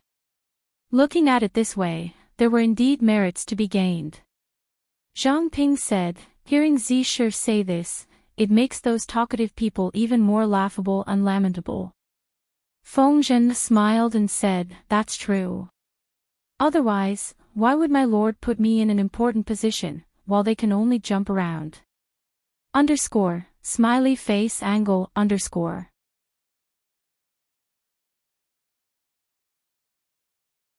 Chapter 1782. In the past, Feng Zhen's private life was more dissolute, and he acted like a prodigal son. This made some salted fish dislike him. Salted fish preferred a gentleman like Wei Ci, who was clean and modest, even if he was usually the second male lead. As for Feng Zhen, if he was the male lead in a romance novel, his parents would not recognize him. However, a charming person would eventually attract the attention of others. Feng Zhen was not the male lead in a romance novel. His fans were more rational and knew that one's value could not be judged solely by his private life. Moreover, Feng Zhen's first wife, Feng Yi, died in childbirth. After that, he was single for many years before marrying Wan Xiu. During this period, he was a bachelor. As a bachelor, he did not steal, rob, or commit crimes. He only liked to visit women's places, drink wine, and look at mature women to satisfy his physical needs. He did not harm the interests of others, and his conduct was considered righteous. In this way, his dissolute lifestyle was not a big problem for salted fish. Most importantly, after Feng Longzi got married, he focused on his family. Compared to those men who had 3 to 5 concubines after marriage and lived a drunken life, as well as the modern scumbags who had illegitimate children, mistresses, and cheated on their partners, Feng Longzi was simply a good man. This earned Feng Zhen quite a few fans. As an idol with tens of millions of active fans, Feng Zhen's business ability was very strong, and he inadvertently attracted another wave of fans. For example, this time, Feng Zhen, as an ancient person, had a similar open-mindedness and parenting experience to modern people. He was also direct and efficient in his criticism. If one did not become a fan of such an idol, then who would? When Jiang Pingji found that the bullet screen was full of comments related to Feng Zhen, this guy's popularity soared like a rocket. Feng Longzi's mama fan. After following the live stream for so many years, I realized that Feng Longzi is the father with the most modern parenting concept among all the dads. Don't be fooled by his usual lack of style, but outsiders can see that he interacts with his son on an equal footing. He does not use his status as a feudal parent to control everything about his children. Just based on this point, I think many modern parents can't do it. Jiang Pingji secretly nodded at this comment. She did not know why, but almost none of the ministers around her were old-fashioned and pedantic. She had never heard of any family that valued sons over daughters. On second thought, birds of a feather flock together. This was the personality of the Lord. Of course, the officials who were attracted to her also had something in common. Xinwuju, the comment above really touched my heart. If you compare Feng Longzi with my parents, I wonder which one is the ancient person and which one is the modern person. My parents' way of educating me was to beat and scold me. When I was young, it was my younger brother who stole 50 cents to buy candy. My parents didn't care about the consequences and beat me with a clothes hanger. They forced me to admit that I was the one who stole it. They beat the clothes hanger until it broke and my body was covered in black and blue marks. Later, when they found out that it was my younger brother, they pretended that nothing had happened. They even said that I was narrow-minded and bore a grudge until now. Feng Longzi is a playboy, but after he has a family, he is a loyal and responsible man. As for my dad, he. The salted fishes remembered very clearly that Feng Zhen wasn't always right. There were also times when he made mistakes and was disciplined by his son. A patriarch who lived in feudal times could lower his pride and admit his mistake to his son, but their parents stubbornly refused to admit their mistake. Parents couldn't be wrong. Even if they were wrong, children couldn't ask their parents to apologize or challenge their parents' authority. Otherwise, it would be considered unfilial. Penglai umbrella dad, that's true. Fong Longzi did a good job. My grades used to be among the best. Later, because of puberty, weight gain, and being ostracized by my classmates, my grades plummeted. For the first time, my dad was called as a parent by the teacher. He didn't ask anything and directly slapped me 7 or 8 times in the teacher's office. He even kicked me in the stomach and scolded me with all kinds of nasty words. Fong Yi only got 4 out of 6. Fong Longzi analyzed rationally, understood his son, and even rebutted the gossipy old woman. Sigh, they couldn't be compared. Hashtag the heartless world owes a father like Fong Jin. Hashtag for a time, topics related to Fong Jin rushed to the hot search, causing many netizens to complain about their parents. The most attractive point of this topic was that Fong Jin, the ancient people, had more open-minded parenting principles than modern parents. Some people said that the generation of parents was uneducated and old-fashioned. How could children be so vengeful? Parents and children were connected by tendons even if their bones were broken. When children were scolded by their parents, it must be because they were at fault. How could they not be filial? These comments were naturally dished by the salted fish who were reminiscing about the past. F*ck, even Fong Jin, a standard ancient person, didn't talk about filial piety all day long.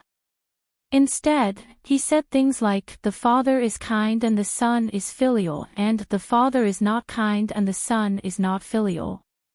A group of modern people rushed to clean up the filial piety, and even said things like, parents can only understand the painstaking efforts of their parents. These remnants of feudalism should really transmigrate back to be ancient people. Maybe they would be even more famous than they were now. What painstaking efforts? Wasn't it because they had become parents and changed from being controlled to controlling others? Was it because they wanted to maintain the authority of their parents? If they really understood, shouldn't they reflect on themselves? Wrong is wrong, right is right. The salted fish didn't think that parents who stubbornly refused to admit their mistakes could set a good example for their children. Shanyumuxi Miyuzi, TSK, this kind of spicy chicken soup for irresponsible parents to clean up the mess is the most disgusting. For a time, there was a craze on the internet to learn from Fong Jin, to learn how a feudal man should be a father and a husband. One wouldn't know if they didn't dig, but once they did, they were hooked. Even if Fong Jin was a middle-aged ancient man in his 40s with a wife and a son, it didn't stop a large number of female fans from following him. Jiang Pingji looked at the grand scene on the bullet screen and looked at Fong Jin with a teasing gaze. TSK, how refreshing. A prodigal son that everyone despised could actually become a good father and husband. This is probably the generation gap. A generation gap every 3 years. Based on this calculation, the economic and technological level of this era and the salted fish dimension were many generations apart. At the same time, Fong Jin didn't know that he had become an internet celebrity in the other 2 dimensions. He said he despised his son, but his body was honest. He sent someone to smuggle some things for his son. Peanut cake. This kind of snack was very cheap for salted fish. One could buy a caddy of it online for more than 20 yuan, but it was rare in this era. Not everyone could afford to eat it. Fong Yi generously shared some with her friends. The graduation exam was a big event for them. Afraid that they would make a mistake during the exam and affect their performance, the students didn't dare to eat too much. Fong Yi was a little hungry after taking the Ming and Luan exam. You can't tolerate hunger. Eat more yourself. They stayed in the crowd and had wide sleeves to hide their faces. Secretly eating something wouldn't attract attention. Fong Yi said, "Father gave me a plate. It's enough." Sun Lan seemed to have thought of something and looked at Feng Yi with envy.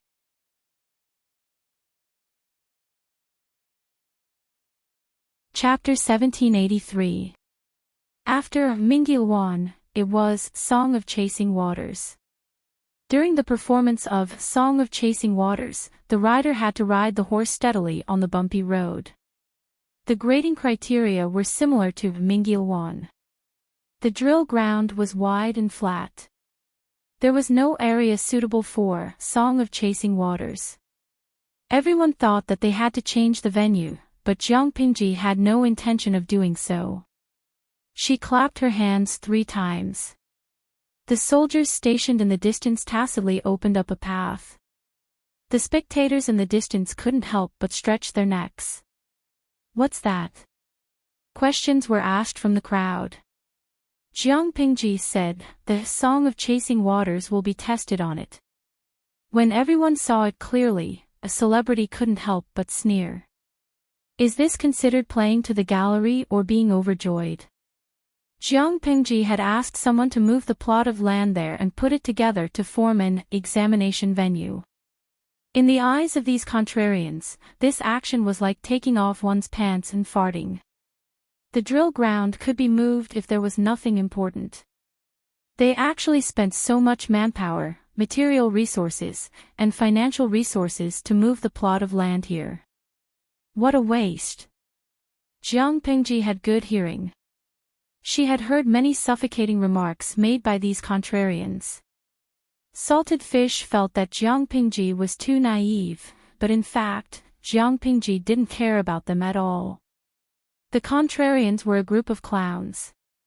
No matter how much they talked, they couldn't hurt Jiang Pingji at all.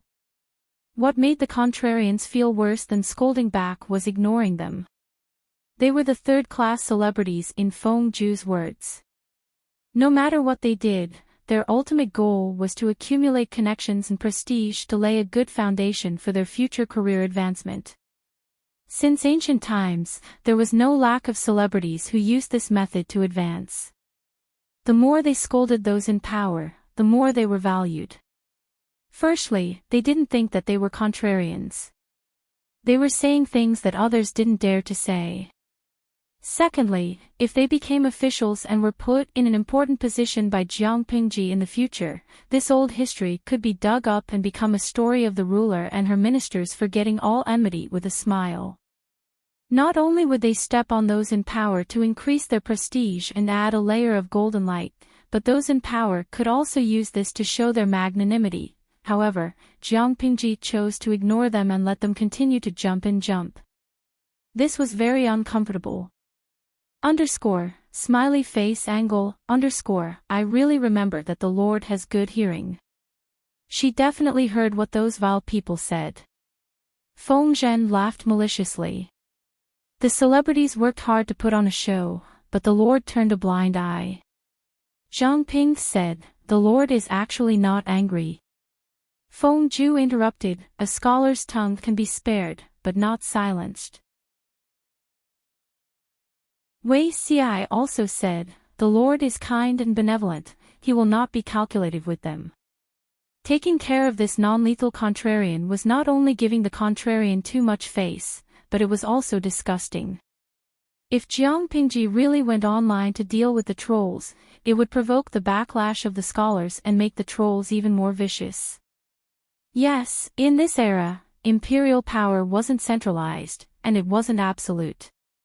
It wasn't as exaggerated as the literary inquisition mentioned by Salted Fish in the Livestream room. Scholars had the right to express their opinions. Even a king didn't have the right to kill someone just because they said something wrong. That was the action of a tyrant. Of course, not having the right to kill them didn't mean that they couldn't. It was just that killing them would leave a bad reputation. The emperor cherished his reputation and would not offend these scholars.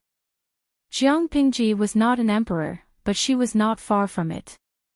While they were talking, the Song of Chasing the Waters began. Wei Xi realized that the exam venue, which was put together at the last minute, looked a little strange. It looked a little fake. It didn't look like people had guessed that the land had been taken down and moved here. It looked like it was man-made. Zhang Ping said, Zixiao's observation is meticulous. This thing is indeed made by a craftsman. In this era, the level of tools and technology was limited. No matter how powerful Zhang Pingji was, she couldn't have allowed people to take down a whole piece of land. The venue for the Song of Chasing the Waters was made by Zhang Ping's people using lime to treat it with special methods. In order to make it more realistic, the base was made with lime as the raw material. Real objects were placed on the surface, imitating the rugged terrain. It took more than a month to build. The quantity of this lime was very small, which made Zhang Ping feel that it was a pity. If there was more of it, it could be used to build the foundation of a house. This was because after hardening, it could glue things together.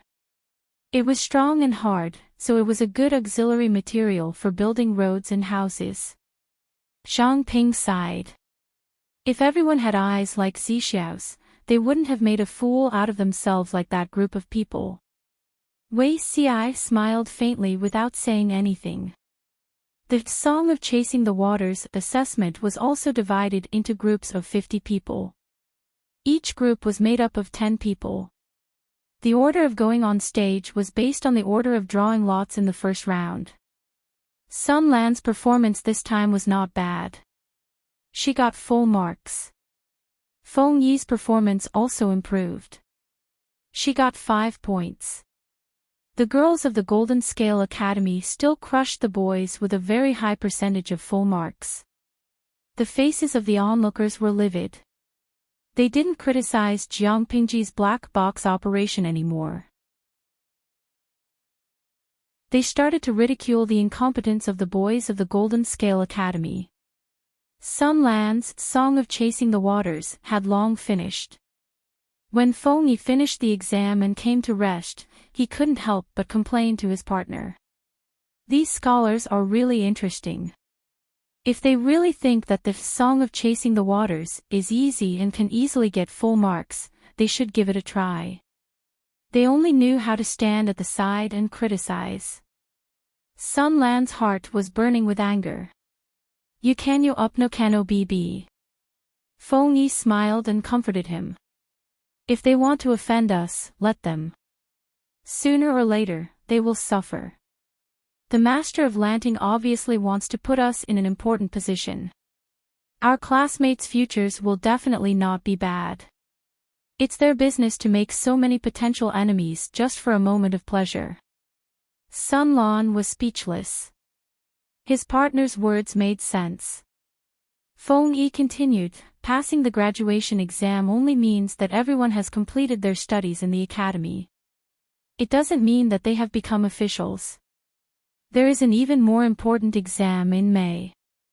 Not only can we participate, but those scholars who are interested in becoming officials can also participate. At that time, we will let them know whether it is difficult to get full marks for the Song of Chasing the Waters. Before that, we have to be careful with our words and actions to avoid being used against us. Outsiders thought that the students of the Golden Scale Academy were young and had a different path to becoming an official. They didn't know that Zhang Pingji had the intention to let these juniors compete with the famous scholars who had been famous for a long time. If these scholars lost to Feng Yi and the others in all aspects, their reputation would be ruined and they would vent their anger. Sun Lan said, then now, Feng Yi smiled. Strive to get a good ranking. Otherwise, how are you going to explain to military advisor Qiguan? Qiguan Rang's father-in-law was difficult to deal with. Even if Sun Lan made Qiguan Jinghui relent, Qiguan Rang couldn't be dissatisfied with Sun Lan. Sun Lan was speechless. He almost forgot about his father-in-law. He was a little scared when he thought of his future father-in-law's dark face. Rongli. Do you think I can get into the top 10? He didn't even want to be in the top 3. It would be good to be in the 10th place. Feng Yi looked at his partner with pity in her eyes.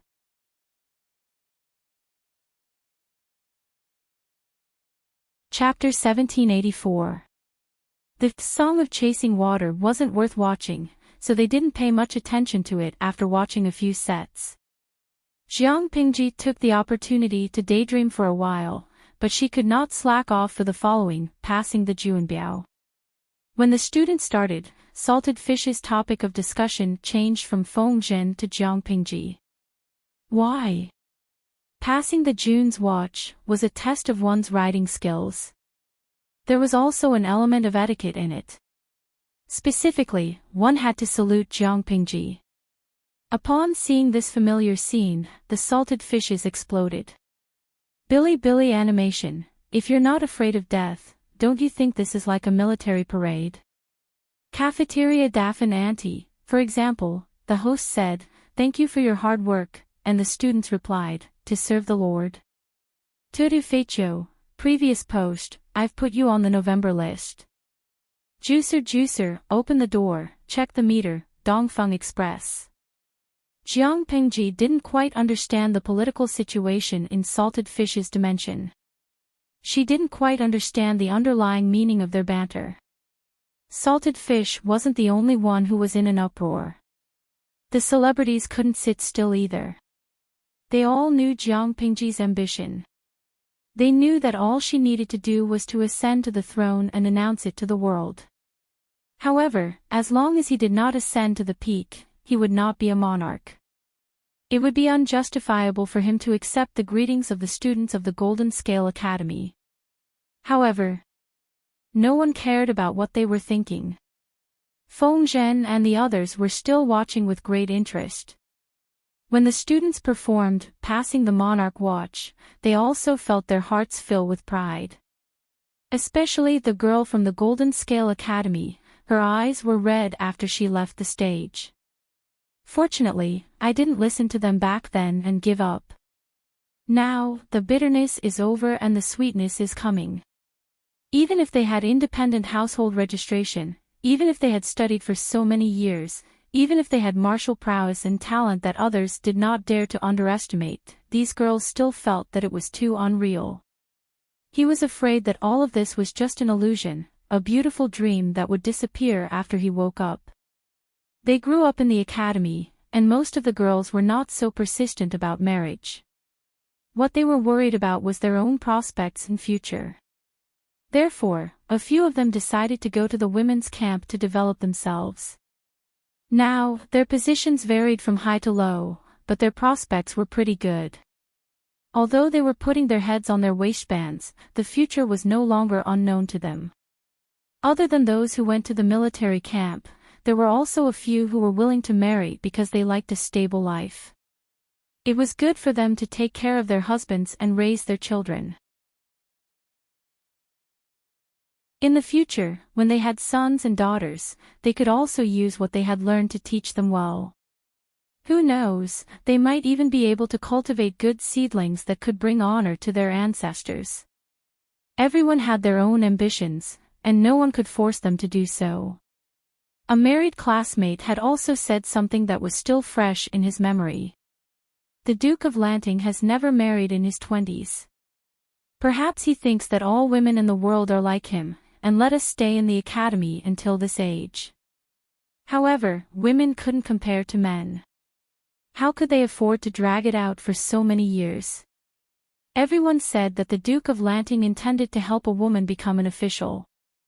However, we had been studying in the academy for so long that we were almost worn out, yet there was still no news. Don't blame me. I'm 2 years older than all of you. I really can't afford to drag this on. You can still wait, but if I continue to delay, which future husband will want such an old man? Even if I marry him, I'll still be someone's stepmother and raise someone else's child. I'm sorry for all the years of nurturing you, Master Lanting. If there's a chance in the future, I'll repay you. Even though the Golden Scale Academy had tried its best to isolate the influence of the outside world on the students, they didn't stay in the academy all year round. There would always be times when they came into contact with the outside world. Faced with such an old age, seeing women of the same age getting married and becoming mothers, having their own bloodlines and stable families, an indescribable uneasiness spread from the bottom of their hearts. They were like passers-by walking in the dark, unable to see their future. They didn't know whether they were stepping on a sunny path that led to a bright path, or a single-plank bridge filled with thorns and dangers, or a lofty cliff. These worries were also shared by the girls who stayed behind. Some of them couldn't afford to gamble, so they retreated to the safe haven and chose to marry and have children. However, today, when they drove the chariot past the shaft of the gate and looked at Jiang Pingji, their uneasiness and confusion vanished like smoke in thin air. In the end, they still waited for the opportunity, waited for the light, and saw that the future was a sunny path instead of a lofty cliff that they had been worried about. Compared to Mingyilwan and Choshui Chu, which had a large number of points deducted, passing the ruler's watch had a higher percentage of full marks. Feng Yi finally got the first full mark. Of course, he wasn't happy because of this, because the next segment was dancing on the streets and chasing birds by the left. These two segments tested one's stamina, endurance, and technique. Feng Yi's body wasn't strong enough, so there was no hope of getting full marks. Even so, Feng Yi had a brilliant performance in the Dancing on the Streets segment. Who asked him to be so good-looking and elegant? His performance attracted the attention of many of the wives of the aristocratic families. They secretly asked which family he was from to have such a graceful bearing. The moment they asked, the faces of the wives darkened. It wasn't that they despised Feng Yi for being Feng Jin's son, it was just that Feng Yi had been engaged by Feng Jin's daughter. No matter how good he was, wouldn't he still be someone else's son-in-law? After searching and searching, there would always be a good candidate who was alone. After searching and searching, they really did find a few targets that they were satisfied with. These young talents were all from aristocratic families, and they were not bad-looking. Among them, the most popular ones were the two sons of the Feng family. Even if their results weren't outstanding, they were born with a dazzling halo. Especially Feng Gui's eldest son, the eldest son of the direct line of descent, who was going to inherit the Feng family in the future. The second son of the first wife was also not bad. He did not have the pressure of inheriting the clan and was worthy of his daughter. When they heard that the two young men of the Feng family had a divorce from their legal mother, and that Feng Gui's wife was now the stepmother, their burning hearts cooled down a little. Children who didn't have a mother to teach them didn't seem very reliable. Jiang Pingji was seriously observing the potential of these students, but a group of wives from aristocratic families were looking for matchmaking partners for their children smiley face angle, salted fish. They watched the ancient version of dressage with great interest. Even if they didn't understand the intricacies of it, it was still very pleasing to the eyes to see a valiant and heroic girl or a graceful young man on horseback. He Swosi, after watching it, I only had one thought, I want to ride a horse. Sang K, coach, I want to ride a horse. Black-bellied Simiran, before riding a horse, you should measure your weight first, in case the horse collapses. It's impossible to ride a horse, and we don't have a mine at home smiley face angle, after the examination of the 5 royals, the total score was tabulated. There were 46 people with full marks, and 33 of them were girls. Feng Yi's total score was 24, and she was below average. Sun Lan was slightly better than her, and she was above average, with a total score of 27. Jiang Pingji glanced at the score and said, "It's still early. Let's continue with the next subject." After riding a horse, she followed up with archery. There were 3 subjects in archery, and each subject had 10 points, for a total of 30 points. To prevent the students from accidentally injuring others, the venue was rearranged. Looking at the arrangement, some people whispered, "The Duke of Lanting is really bold because of her skills." Isn't she afraid of being accidentally injured by the arrows? Bold because of her skills, she's also made of flesh and blood. Isn't she afraid of being careless?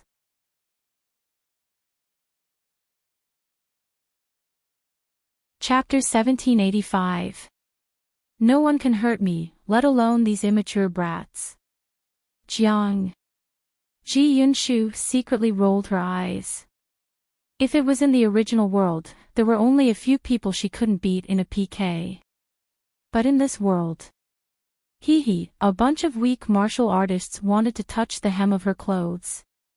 It turned out that flags couldn't be randomly thrown because no one knew when they would be slapped in the face. Among the 6 arts, archery and defense were similar. Defense had 5 defenses, and archery also had 5 kinds of archery skills. They were White Arrow, Canlian, Shanzhu, Xiangqi, and Jingyi. When the exam was planned, the big shots in the academy wanted to divide archery into 5 small items according to the 5 imperial commands. Each item would give 6 points. But Jiang Ji looked at the 5 shooting skills carefully.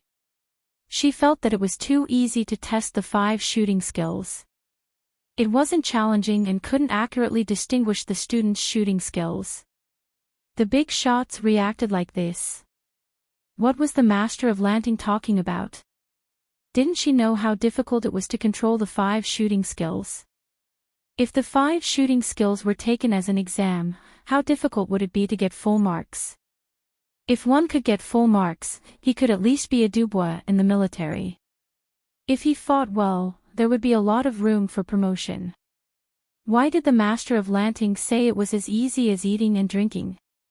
Jiang Ji demonstrated the 5 shooting skills on the spot.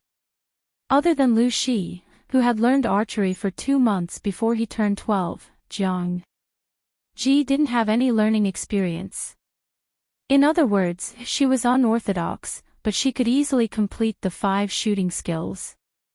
Jiang Ji used her ability to prove to Master Yuanjing and the others that people were different.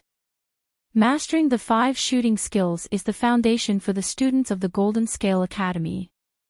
If they can't even do the foundation, what are they learning?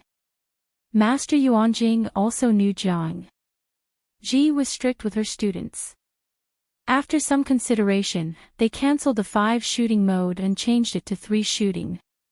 Although 3 shooting was 2 points less than 5 shooting, it was more than 2 times more difficult. When the examiner announced the 3 shooting skills, many students were confused. What's the use of only mastering the 5 shots? The enemy on the battlefield is alive, not a stationary target. You are also soldiers with legs and riding horses, not a piece of wood that stands motionless in the same place. Ji Yi berated the examinees, interrupting their thoughts. Yes, Jiang Ji shamelessly changed the exam topic. According to the initial arrangement, the students were divided into different distances to shoot at the faraway targets. The students would be graded according to the number of points they scored. Of course, when shooting an arrow, one had to use 5 different archery techniques. Only by fulfilling these conditions would one be able to get full marks. According to this assessment condition, out of the 200 participants in the Golden Scale Academy, at least 150 would get full marks. What's the difference between everyone getting full marks and everyone getting 0 marks?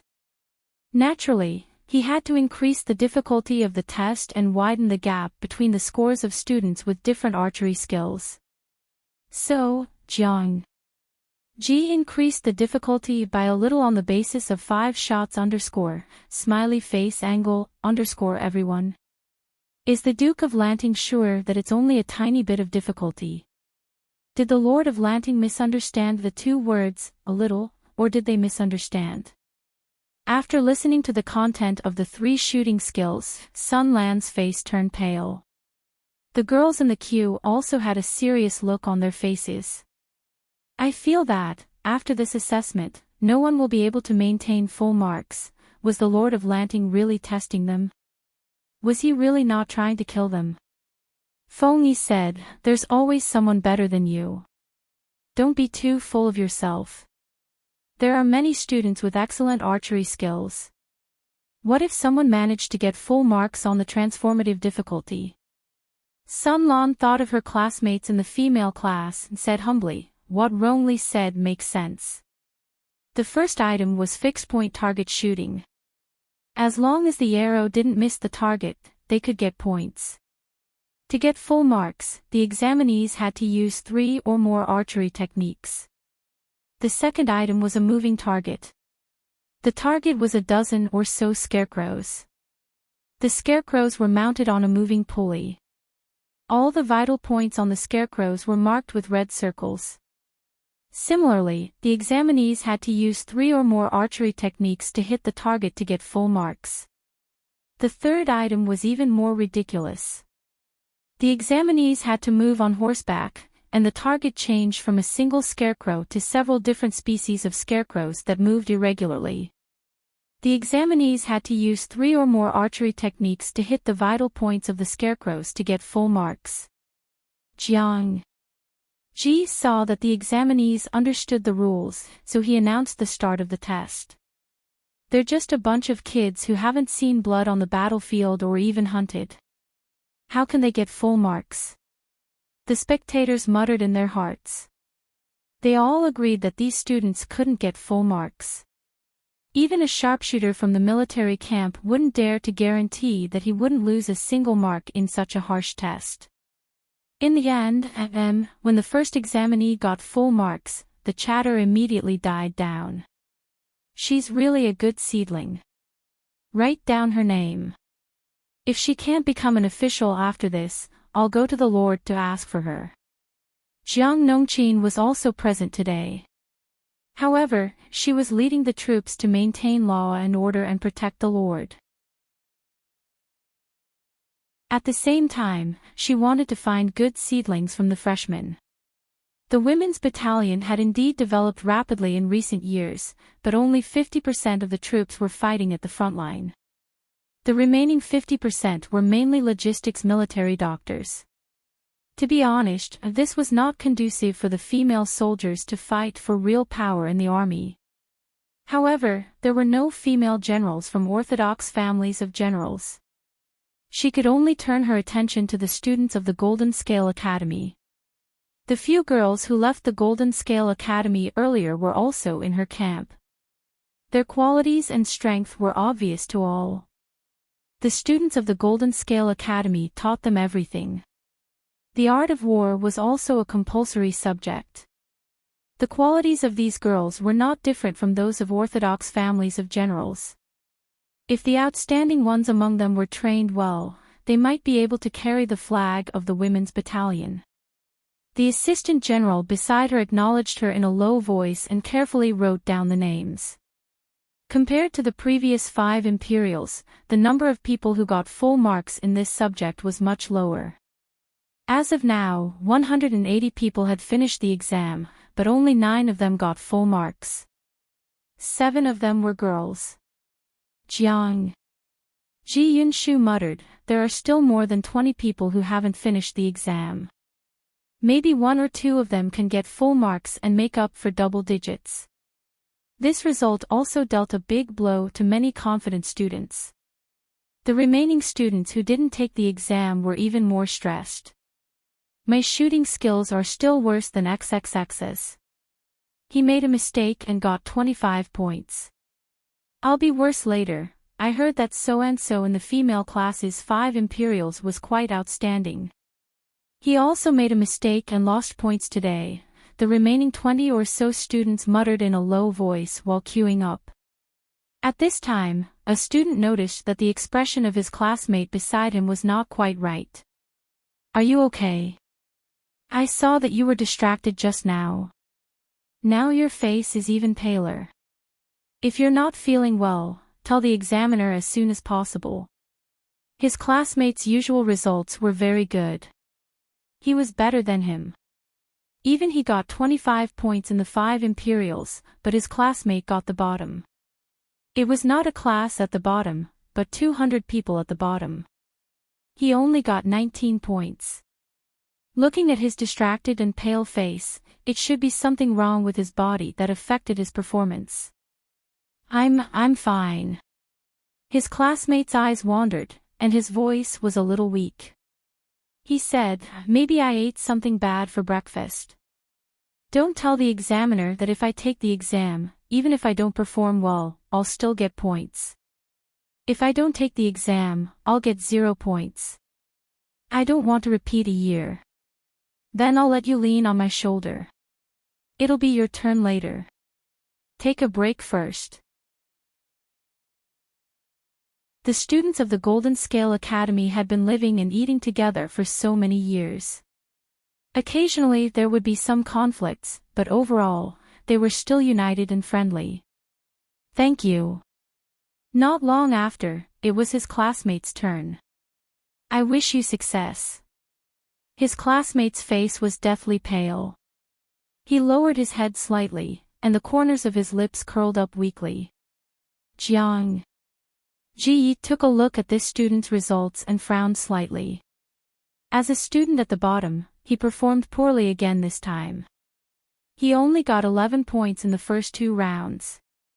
When he moved on to the 3rd round, 3 out of the first 5 arrows actually missed. The salted fishes also saw the trick. Look at what they discovered. There was actually a rare slacker in the Golden Scale Academy, where all the students were top students. He scored 20 points in 2 rounds, but he only got 11 points. He failed at the beginning of the 3rd round. This was the rhythm of failing. Jiang. Ji frowned as he watched. His fingers lightly tapped on his knees. What's wrong with this student? Jiang. Ji casually asked. The examiner below the stage stepped forward and said, I've asked earlier. It seems like he ate something wrong with his stomach. The salted fishes sighed. This was the same as having diarrhea in the college entrance examination. Bad luck. While they were talking, the student shot another 2 arrows. One missed, and the other hit the target. However, it didn't hit the scarecrow's vital points. The student seemed to be anxious. Beads of sweat rolled down his forehead, drenching his dashing eyebrows.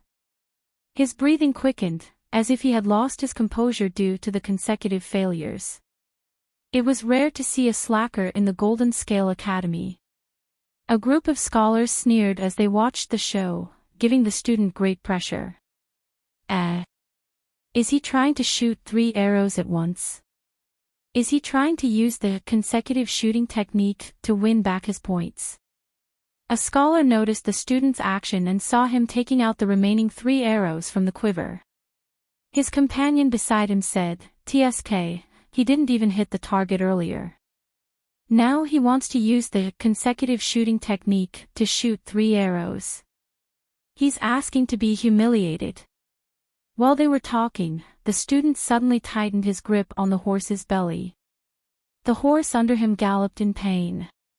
In a flash, the student held the bow and arrow tightly and pulled the bowstring to its fullest. His upper body slightly pressed down, everyone thought that he was going to fight to the death. Unexpectedly, he suddenly changed his target to Jiang. Ji Ye's face, throat, and heart. This unforeseen event happened too quickly. Jiang Nongqin was about to protect him. The warhorse under the student had already approached Jiang. Ji Ye's fully pulled arrow left the bowstring. The arrow pierced through the air. Ji Ye's lips just raised into a sneer. She knew that this student was pretending. Even if he could deceive everyone and make them believe that he was not in good condition, Jiang Nongqin would not be deceived. Ji Yi would not be deceived. Help! The moment the arrow left the bowstring, fear crept into Wei Si's heart. The words "help" in his mouth were even hoarse. You're tuning into the LoveLore Library YouTube channel. We're so grateful for your support, and don't forget to subscribe to join us on this incredible journey through captivating stories. Your generosity through donations truly makes a world of difference, as it's the primary source of revenue that allows me to expand and enhance this channel for you. Thank you from the bottom of my heart for being a part of this adventure.